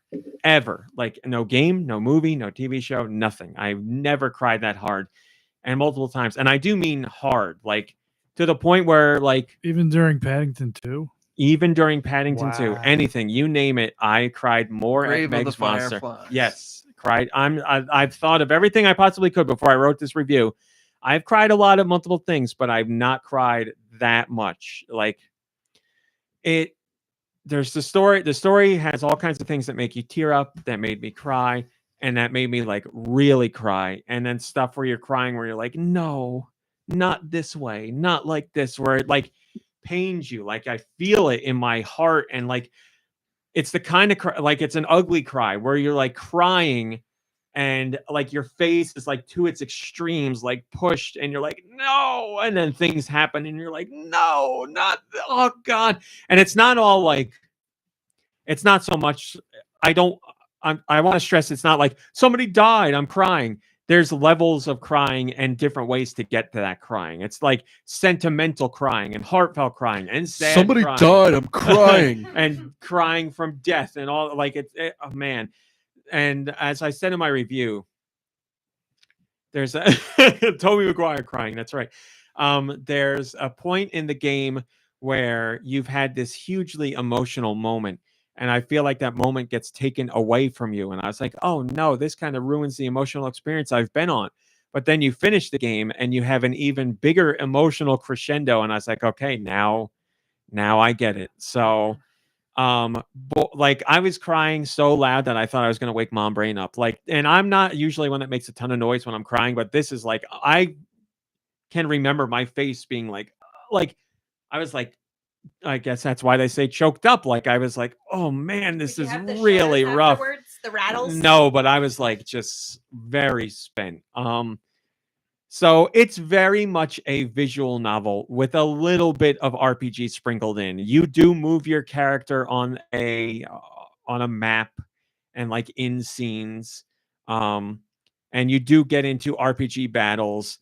But I think there's less than 20 of them throughout the whole game, and there's no enemies roaming on the map, nor are there random battles that just happen. All battles come from you talking to someone. So the battle system is fun, but it's really superfluous. Like you don't, it's a means to an end. I think that battle system and its mechanics would be much better utilized in another game. Like if a game used that for a more traditional game RPG experience, I think that'd be great because I think there's all kinds of cool things to explore there. But you're playing the game for the story, and like the world map has locations that you just highlight and you go to. And then each of those scenes has like 1 or 2 spaces you move around in. And it's just to walk to a character or to pick up an item. Like there's nothing difficult about the game. So as long as you're okay that with a game that is very story driven, it's not as it's a visual novel has just mostly text for the most part, and maybe you make a choice or two. So it's more traditional game than that. And I guess it's more akin to a walking simulator, because in a walking simulator you do walk around, and it's got that little bit of extra RPG in it. But it's a visual novel in the style that Doki Doki Literature Club is a visual novel as far as gameplay mechanics go. I guess it's more than that because you are moving a character, but Doki Doki is about what's written, and this is about what's written. So you're this little girl who falls down into this monster-laden land, and she happens upon two monsters that at first want to kill her, and then they want to eat her. Quickly, early on, something happens, and they decide not to do that. And the girl has lost her mom, and she's looking for her mom. And that's all I want to say about the story, because again, it is a story-based game. So it's called Meg's Monster, but there's multiple monsters. Yes. So is the monster like what's the word? Are you the monster? Yeah, is it? Were we the monster the whole time? It's not corporeal. It's like it's like a meaning behind it. Her monsters. Like there's a meaning behind it. Yes, there's definitely a meaning behind it. Spoiler. But it is yes, there's a meaning behind the title. The title means something. I really, as long as you are open for a text-heavy visual, and when I say text-heavy, I don't mean like it's laborious text or anything like that. I just mean you're reading. That's all you do is read. Yeah. It's no Norco. No. Yeah, it's much more succinct and to the point than Norco, and I love Norco. Yeah. Did you like this better? I mean, you're crying your eyes out. You must have liked this, or at least had some sort of. Which is more emotional for me? This by far. Which is the better? I don't know. That's tough. I would say Norco's the better game because the writing in itself, the writing in and of itself in Norco is like very high quality. There's nothing in Meg's Monster where I'm like, ooh, that's fantastic writing. Like when you're playing Norco, you're like, man, they really like put some thought into how they're describing this and playing this out. Meg's Monster is a fantastic story. It's just, I wouldn't say anything amazing about the quality of the writing itself. It's fine. It's not bad or anything. It's just fine. But the story, well, that's what I'm trying to differentiate between the caliber of the writing versus the story that is told. The caliber of the writing is very much, normal. It's just whatever. But the story that is told and how it's told is incredibly emotional. So, and it's not, that's not all done through text. It's done through things that happen too. So, but if you are cool with a story forward game, I really cannot recommend it enough. And there's a special sale. I think it's like $13 for the next few days. Boy, oh boy, a game I will never ever forget. And I'd love to discuss details, but that ruins the whole game. But yeah, the way it tells its story and the characters, and man, it's a killer. I went to go listen to the soundtrack is phenomenal, by the way. Excellent soundtrack. Same composer as Hi-Fi Rush, by the way. Hi-Fi Rush, and they did Monster Hunter music as well, but I forget their name at the moment. I apologize, but there's probably 7 or 8 songs in this game, and all of them are used phenomenally well and are very memorable and fantastic. I was like, man, I really like the music in that game, and I went to go listen to the soundtrack on YouTube, and I heard 2 seconds of the first song and started crying. So I was like, well, I can't listen to this right now. I need to put a little more space between me and the soundtrack. So yeah, I'm desperate for anybody here on this podcast to play this game at some point. It's I want to know how it makes you feel. I want to know if you cry. And it is not a Doki Doki Literature Club situation. It's not a story that makes you feel uncomfortable. It's not an Undertale situation. You're not going to get any of that. It's very much a traditional story. So I don't want you to worry if you do consider picking it up that it's going to be one of those things, because it's not. Now, why would you come at me like that when Norco, and there's probably another game in there around that time that you played that I also played that you just were like, you should play Norco, and you left it at that? Why do you got to be like, it's not like Undertale. It's not like the other thing you hate. Why don't you just be like, oh, 'Cause you should play Meg's Man's Because I referenced Doki Doki, and I don't want you to think I'm saying it's like Doki Doki. Well, everybody in the comments is mentioning Undertale because she goes into the ground, and I was like, "That's it, not playing Hey, this." This is so you're now I saying, know why you you said that. asked me why I said it. That's exactly All why. right, Yeah, there you go. It Thanks for is. Yeah, I mean, if you want to say it's influenced by Undertale because it's a girl that goes into a hole in the ground and there's monsters down there, then sure. Well, Alice in Wonderland's kind of like Yeah, that. that's exactly my point. Yeah, I didn't say. I don't.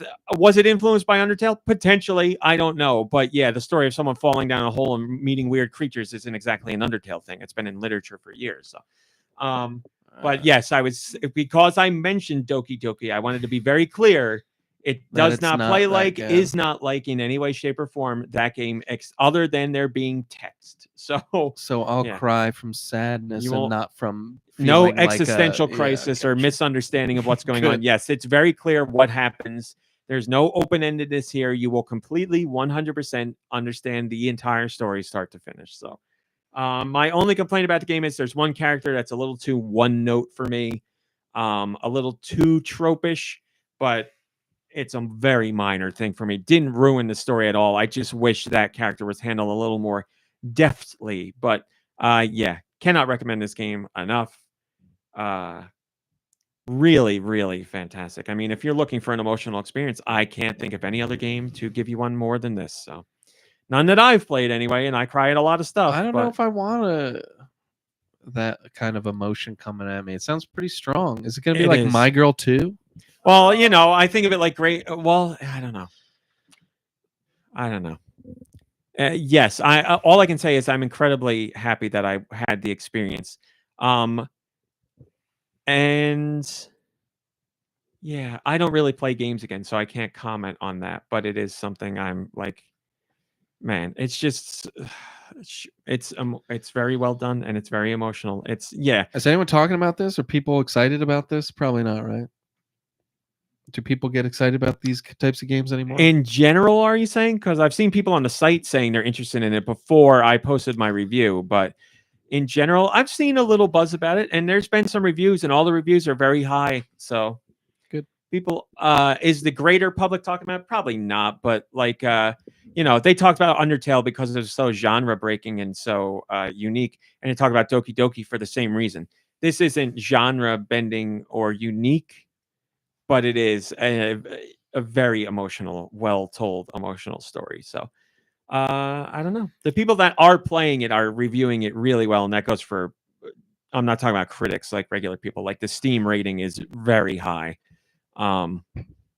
So yeah, people are. I think.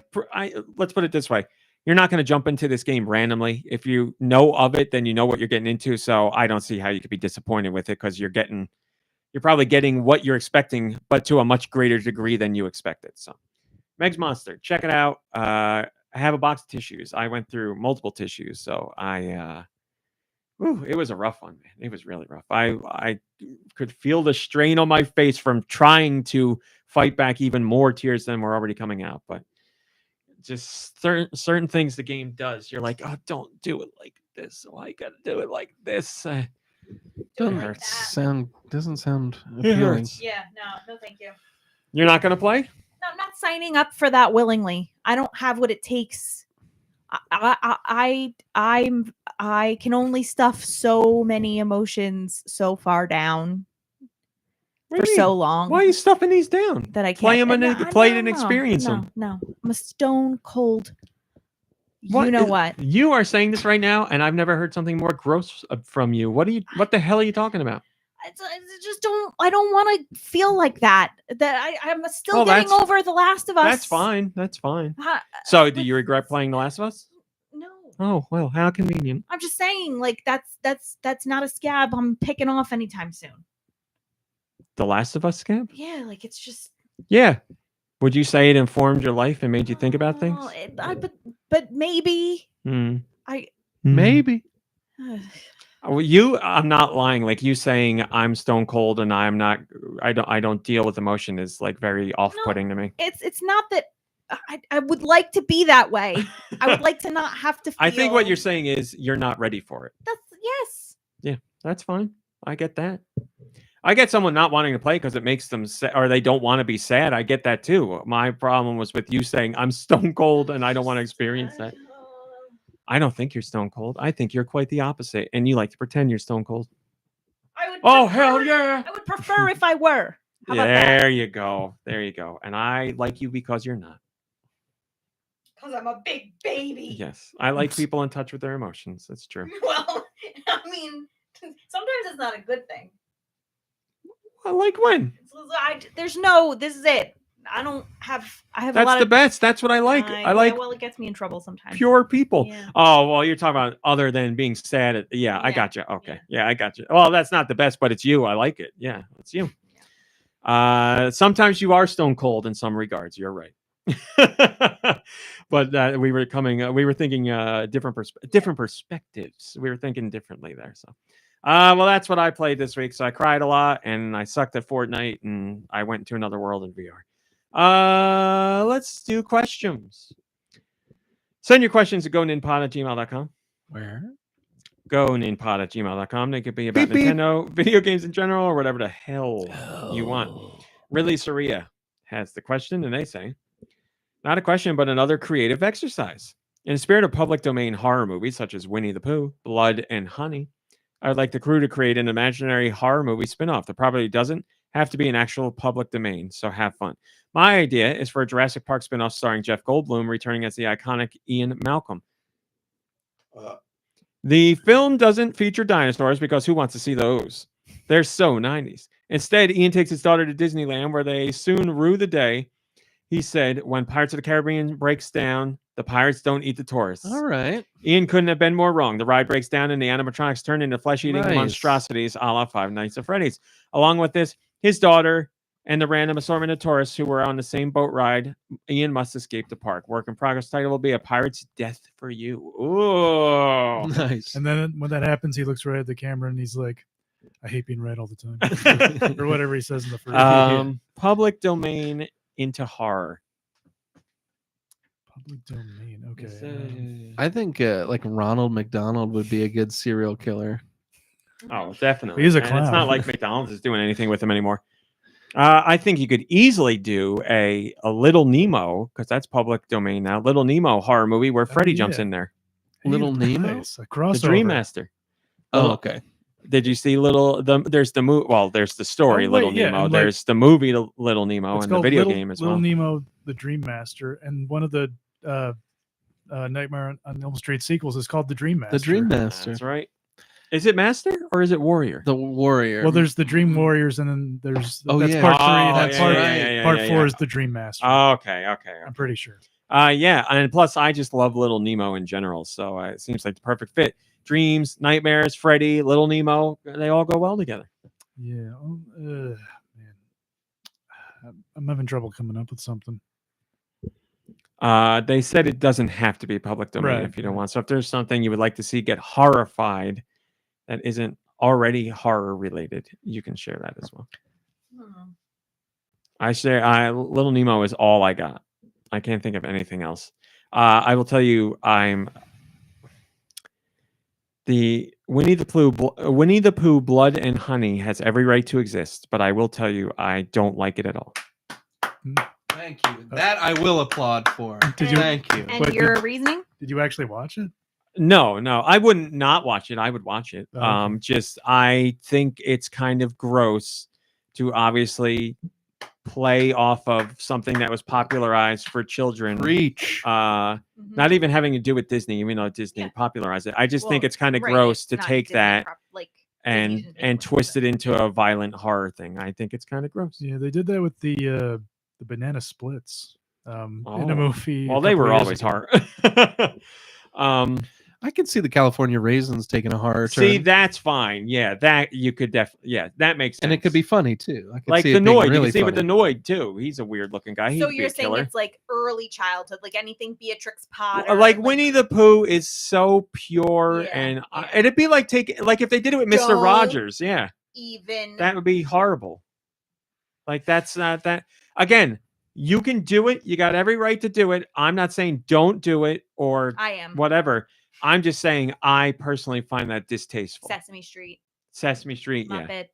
Now, if you're doing it as a comedy, like a little skit or something, I'm not offended by that. That's fine, whatever. But if this is like very much, sure, tongue in cheek to some degree, but it's like a horror, blood and guts, gore movie. Mhm. Winnie They're the just Pooh. doing it for some cash. I mean, it's the same. Yeah. That Five Nights at Freddy's. There's like a movie with Nick Cage that's kind of like a rip off of that, and What Nick about- Cage Oh, doesn't yeah, even yeah. have any. I thought you were talking about the lyrics in it. Five Nights at Freddy movie, but no. Oh, is there a movie of that? They're too? working on Bloomhouse is doing a movie right now. Yeah. Yeah, I think the Nick but you're Cage right. movie was like supposed to be like Cash grab. yeah, cashing in on the Five They Nights at got their Freddy's. Five Nights at Freddy movie out before the official one came out. Yeah. Matthew Lillard, Love me some Matthew Lillard. He's Can't from get mad at Scream? him. Yes. Mhm. he's in the Five Nights at Freddy's movie. Oh He was yeah. also in The Scooby-Doo. Return. Twin Peaks. Well, hey, Scooby-Doo, yeah, yes. Yeah. Glad he's still alive. That's right. He was in Twin Peaks. Yeah. I heard So was something Belushi. funny from Freddie Prinze Jr. talking about the Scooby-Doo movie. So he was talking about how he was talking about some of the big movies that came out then. And he was saying Scooby-Doo made more money than those movies, which was, I knew Scooby-Doo was a popular movie at the time, but I didn't, whatever movies he mentioned, you were like, wow, more money than those. That's surprising. And all of his actor friends were getting in touch who were in those movies. And they're like, our movie's doing so well. And he's like, some movie studio gave all the actors in whatever movie a bunch of boats. And another movie gave all the main actors $1 million bonus. And they were all telling him like, Warner Brothers you're going to get something amazing because Scooby-Doo's killing it at the box office. And he said he got a call from the gate at his community, and they were like, there's a package here from Warner Brothers for you. Are you okaying this? And he's like, this is it. It's coming in. It was a year-long So it was a subscription to big the box. Jelly of the month. club. So he got the box and he opened it up and he's like, what's this going to be? And it was like a gift basket with Scooby snacks, snacks, and like right. a plush Scooby-Doo. And he's like, what the hell? So they didn't quite front the cash that they were making off of that. You movie. gotta love that crap. All right, we got Warner Brothers. we got a Patreon question. This week's Patreon. Mom Brain, did you know that you could VCR. join Most of these are Patreon? towels. Rise from your grave. Oh, Oh no, she's frozen. Oh, this is a nightmare. Oh. Mom Brain, did you know you could join Patreon For $1. for $1? This comes from Hiley and Tom. Is there a gameplay mechanic in Breath of the Wild that you would like to see returned or expanded upon in Tears of the Kingdom? Any particular items or armor? Are there any NPCs you want to seek out just to make sure they're safe? All right, one at a time. Any mechanics return or expanded in Tears of the Kingdom?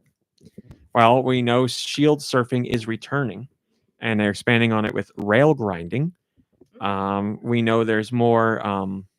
As long as I can climb anything, that's the only mechanic took I'm that out. ever No, gonna they took need. that out. That's like the mechanic. They couldn't have done that. I expanded upon We don't know if they took it out. We haven't seen anything. climbing. We've seen climbing. You're We okay. have? Yeah. Okay, good. Link climbs, I think, in every trailer for the new game. I haven't watched any. Except the very first one. I don't think That's the literally only one I saw. the teaser wonder. where they're underground and all that. Yeah, no climbing in After that at all. we have seen Link climbing. I mean, I think I'd like it if I didn't have to worry about getting struck by lightning. As long as I don't have like any like. Couldn't you wear that one set of armor that would stop you from getting struck by lightning? You had to switch armor or shield. You just had to make sure you didn't have any metal on you, like equipped. But I thought there was one that you could wear while pretty still sure wearing there was. armor, and Yeah. you would be safe.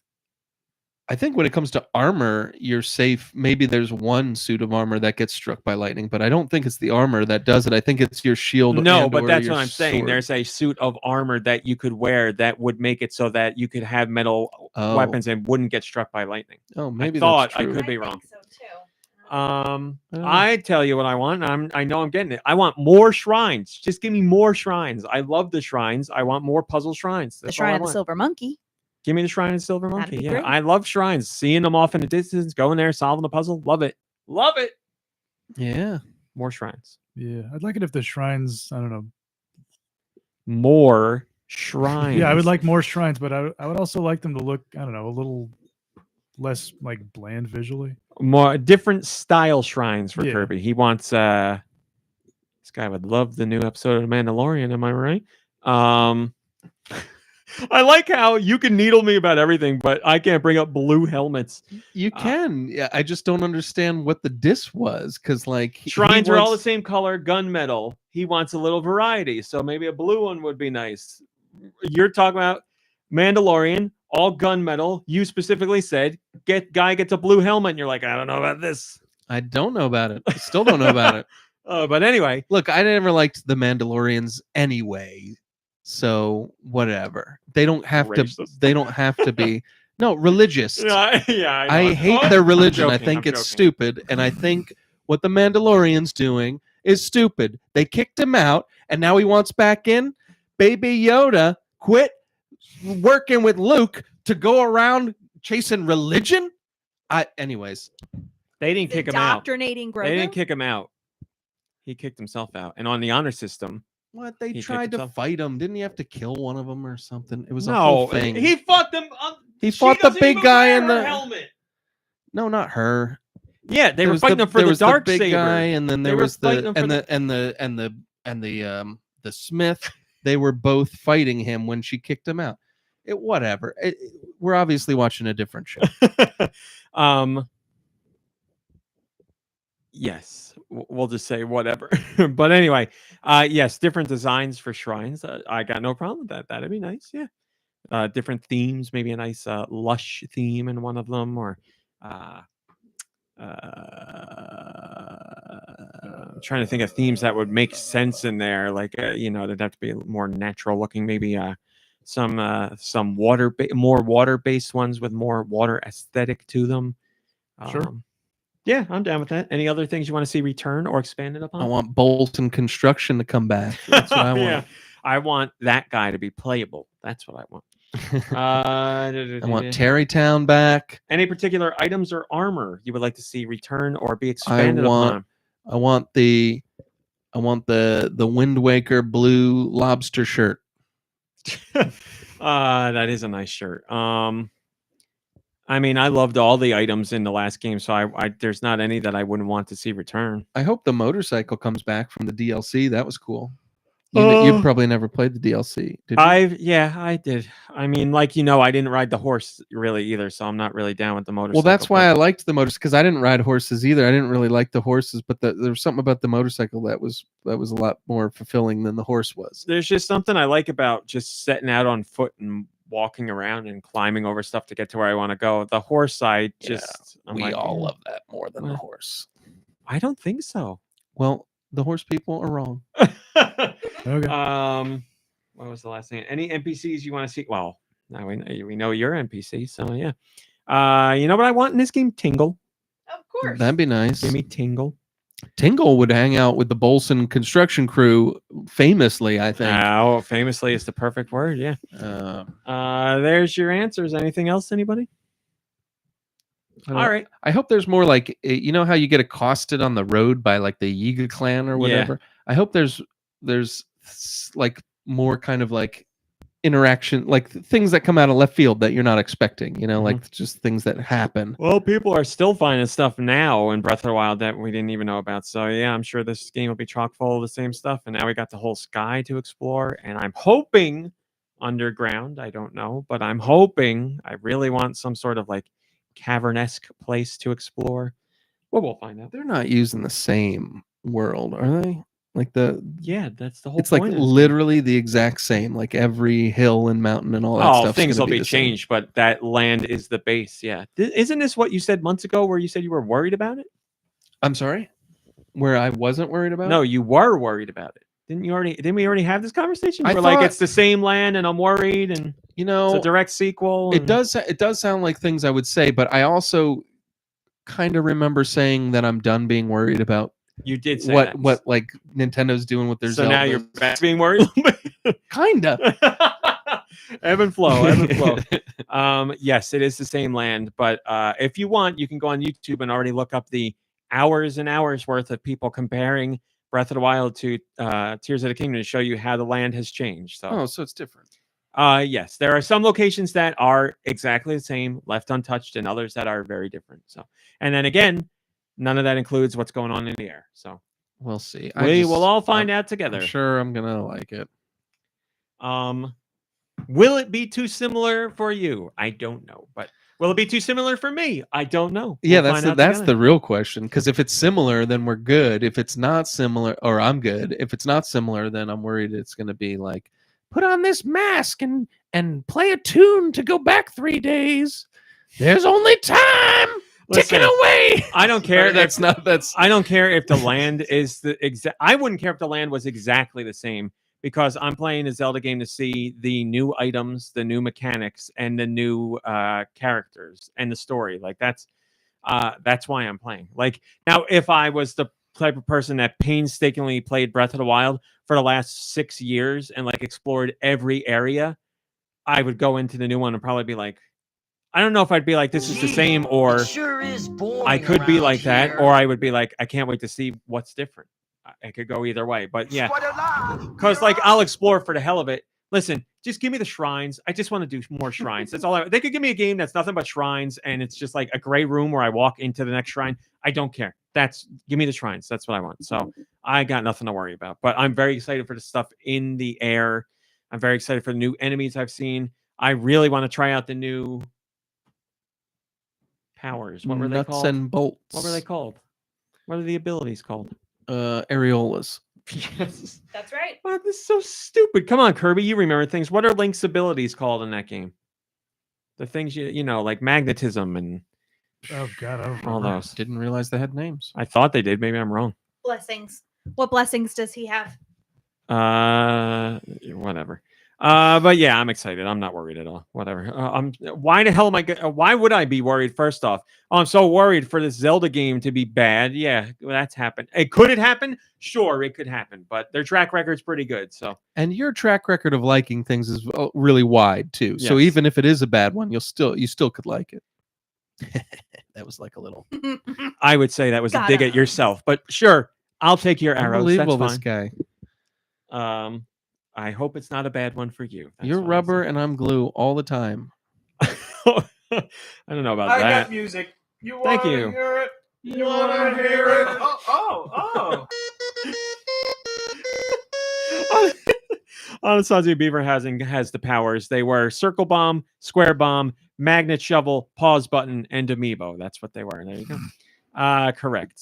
Send your music to goninpod@gmail.com. Goninpod@gmail.com. Please put music in the title to help out your local mom brain.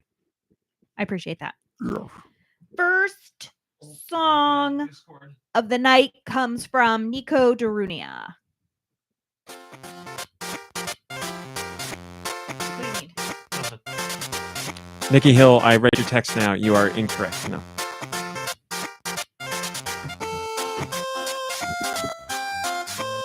All right, so this has to be Game Boy Color. Yes.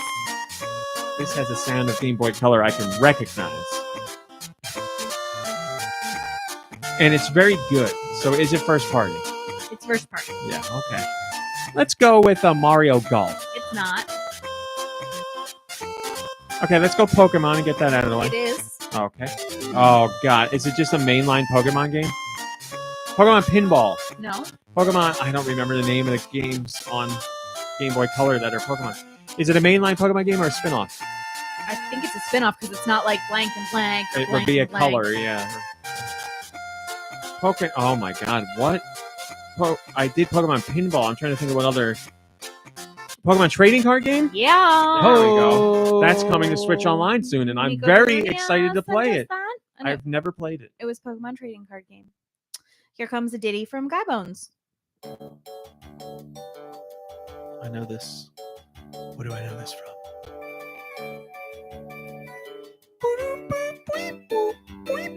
Yeah, I know it too. It's from the Wii. It's not. Nintendogs? It's Nintendo. Oh, good one. Got it. Poofle and Shino. That's it. Man, my dogs. They're still alive. You don't have to worry. They're probably gonna hate me. if I No, turn oddly that enough, thing they back on. won't. They won't. They You should. go back whenever you want. It's been years. Poor Aw. things. Here comes one from Mikey3319.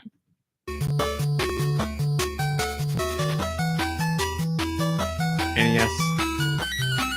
It is NES. licensed? Yep. Yeah, I knew it because it sounds so bad. Barbie. No. Looney Tunes. Go. Oh my god. So bad.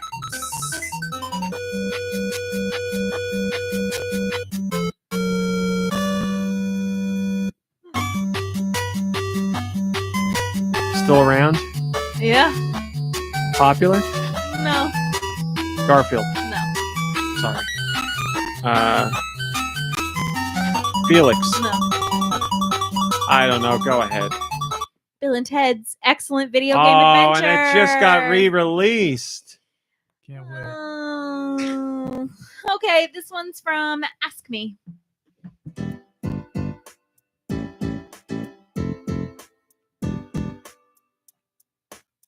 No, it's okay.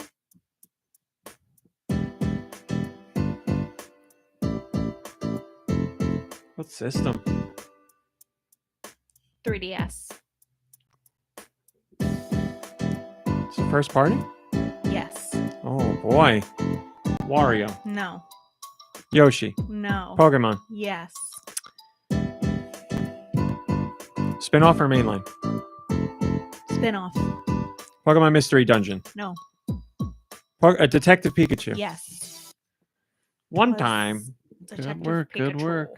put on my whatever those deer hats, whatever they're called. This Sherlock one comes Holmes from hat. Jess I. What's it called? Rat hat. You know those things. Yeah, but I can't remember. Kirby, you know that too. What's Sherlock Holmes hat called? Deer whatever. Oh, is it like a deer hunter's cap? Sure. Or I'll look it up. Tell me again who this is from. Jess I. It has a bad Castlevania vibe to it. What system? Which So is it an RPG? I don't know. Broforce. No. It's 1 bazillion% Japanese. I know that. Yes? I guess so.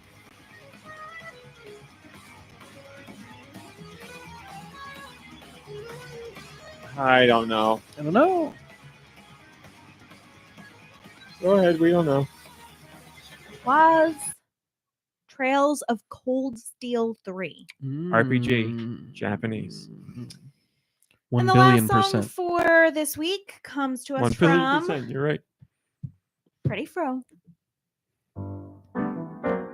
Ooh, Duck Game, Goose Game. Yeah, Untitled very Goose good. Game. Very good. Love this stuff.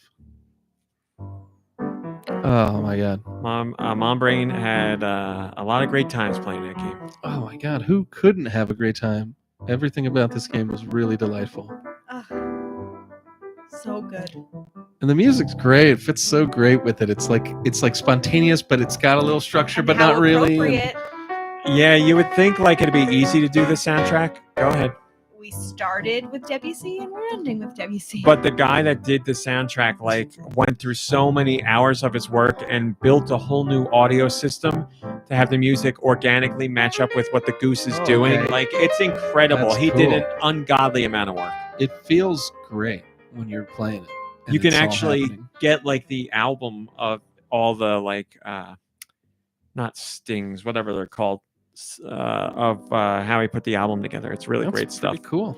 Thanks, Mom Brain. Yeah, Dude, love it. Love it. I believe something came across your desk earlier. Something did, and it's very, very If interesting. I remember, it's Miyamoto related. Well, let me get to it. All right. Deux Views. It's never news. Rumor of the week, starring Dew Michaels. Ladies and gentlemen, if you follow Deux Views, that you know that I get the latest and the greatest Deux Views news, aka rumors, coming at you every single week. We're doing something a little different this week. We're doing something that's true. Something that came across my desk is actually true this week. So this one's going to be. This one's dead true. It's not a joke at all. So earlier when we were talking about what Miyamoto would never do, aka running for president of Nintendo, because that's what they do. They run. I was gonna say, not even being chosen, he's running for Yeah, president. it's an election year. So What rules, you sons of bitches? A vote for Miyamoto is a vote for change. it turns out that that's exactly what he wants. He wants to be in the presidential position. He wants to be called the Big Cheese, and it says here he has already eyed up a potential vice president that we don't know the person's name, but he looks like Mario and carries around a voice recorder of Charles Martinet doing Mario's voice, but saying presidential things. Oh, so it's Chris Pratt. Yeah. Thank you so much. Oh, there he is right now. So yeah, so just keep an eye out in the future for the future of the head of Nintendo. Wario, your thoughts on this revelation? Oh my God! It is quite shocking, but you heard it here first.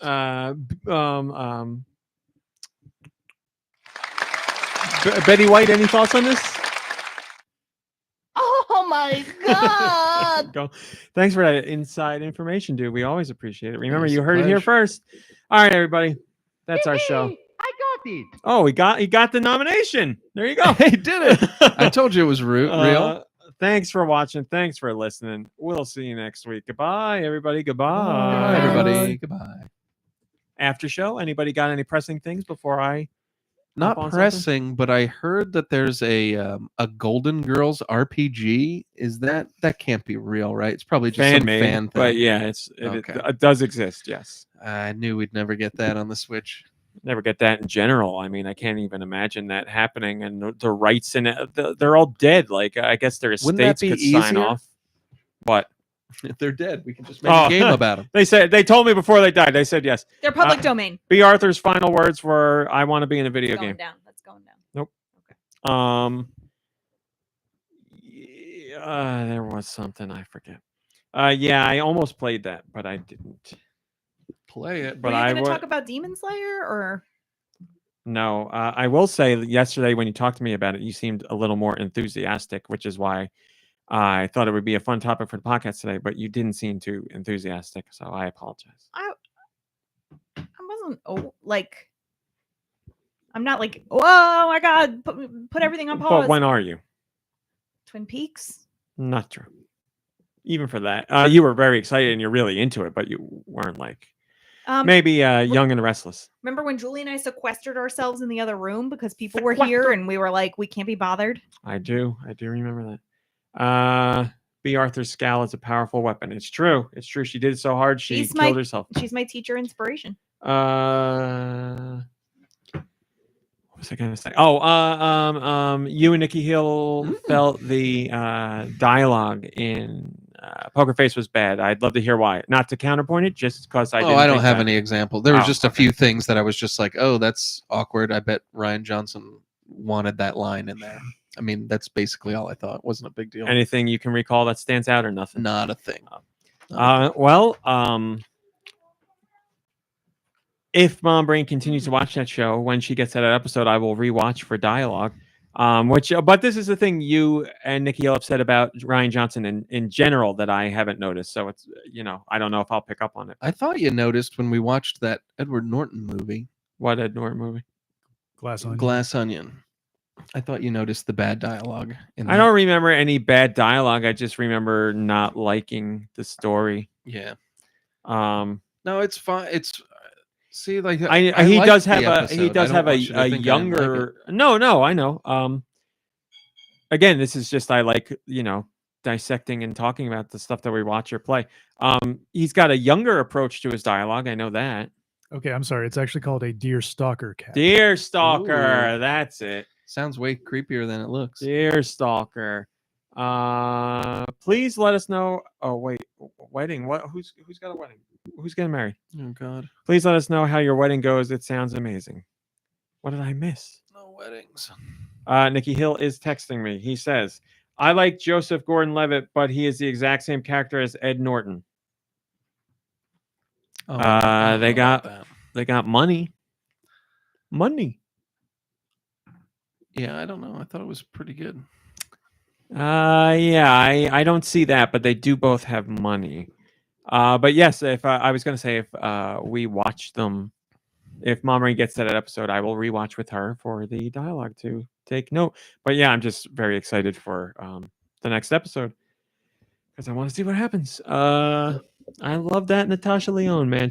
I just think she's fun. I'm not like blown away by her acting or anything, but I just think she's a fun personality. So I'm glad that they like finally gave her a little love interest in this episode. And Where I'm did glad they didn't dwell on it either. Yes. I liked everything about that because the whole season I was like, what is she? Like, come on, what's going on here? Like, no one's making a move on her except that guy, and she's not down with that guy. So then it's like, okay, finally someone's making a move, and he's like, freaking, what's Adonis. his name? What's his name? Like Khal Drogo. Yeah. So good for her. I was happy about that. And then I was also happy that they didn't have anything really. They had like a quick kind of like Summer of It's a Love. summer little, romance, and then yeah. it was like they didn't even explain anything else. And I appreciated that. That's what I wanted to see. Yeah. We got 2 episodes left of The Last of Us as well. Tomorrow's Troy Baker's on-screen debut for Last of Us anyway. I'm interested to see how he does. Yeah, I'm interested to see how he does. I'm sure he'll be.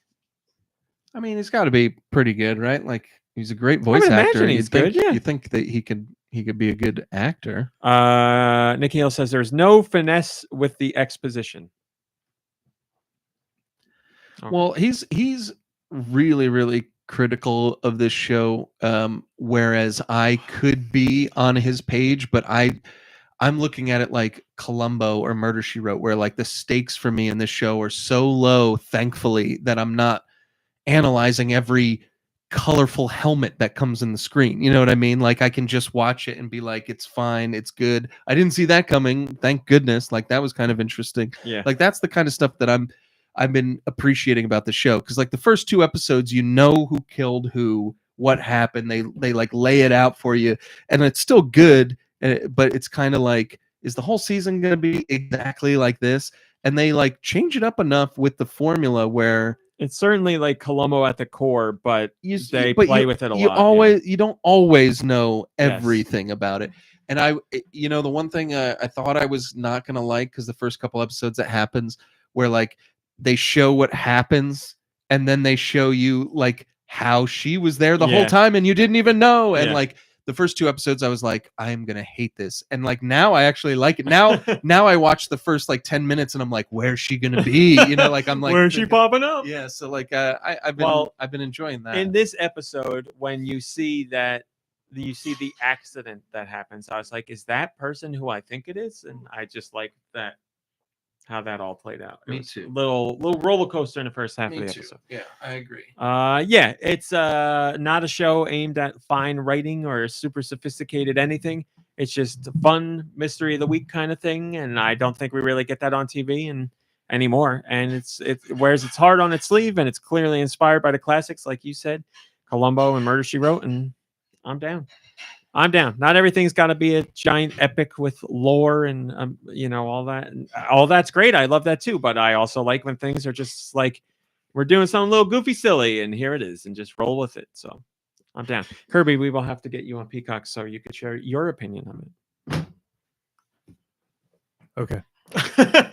All right, everybody. I think that's it. Let me double check Discord, make sure nobody's asking for anything. But we'll get out of your hair. Super Sanchez says Joel McHale also turns up as a boyfriend and his nickname is Frankenstein. In what? Oh, might have missed it, but Super Sanchez is getting married. Congratulations, Super Sanchez. We will not be attending because we did not get an invite, but we wish you very well and a lovely day and all that. I've been rewatching Will and Grace, and Natasha Lyonne showed up and I was shook. I've seen episodes of Will and Grace, but I haven't watched it. Also, Joel McHale turns up as a boyfriend, and his name is Frankenstein. There you go. Did you watch Russian Doll? I did not, because I really wanted to, and then I heard the second season was horrible. So, held off. Well, I didn't make it to the second season, but I thought the first season was horrible. Hi, Darmani. Good to see you. Sorry, we're leaving now. We hope you have a great weekend, just as we hope everybody does. Thanks for watching. Thanks for listening. Play some games, rest, relax, hang out with friends and family. You deserve it. And as always, we will see you next week. Goodbye, everybody. Goodbye. Hell. was waiting to see if you were going to come back into frame for it.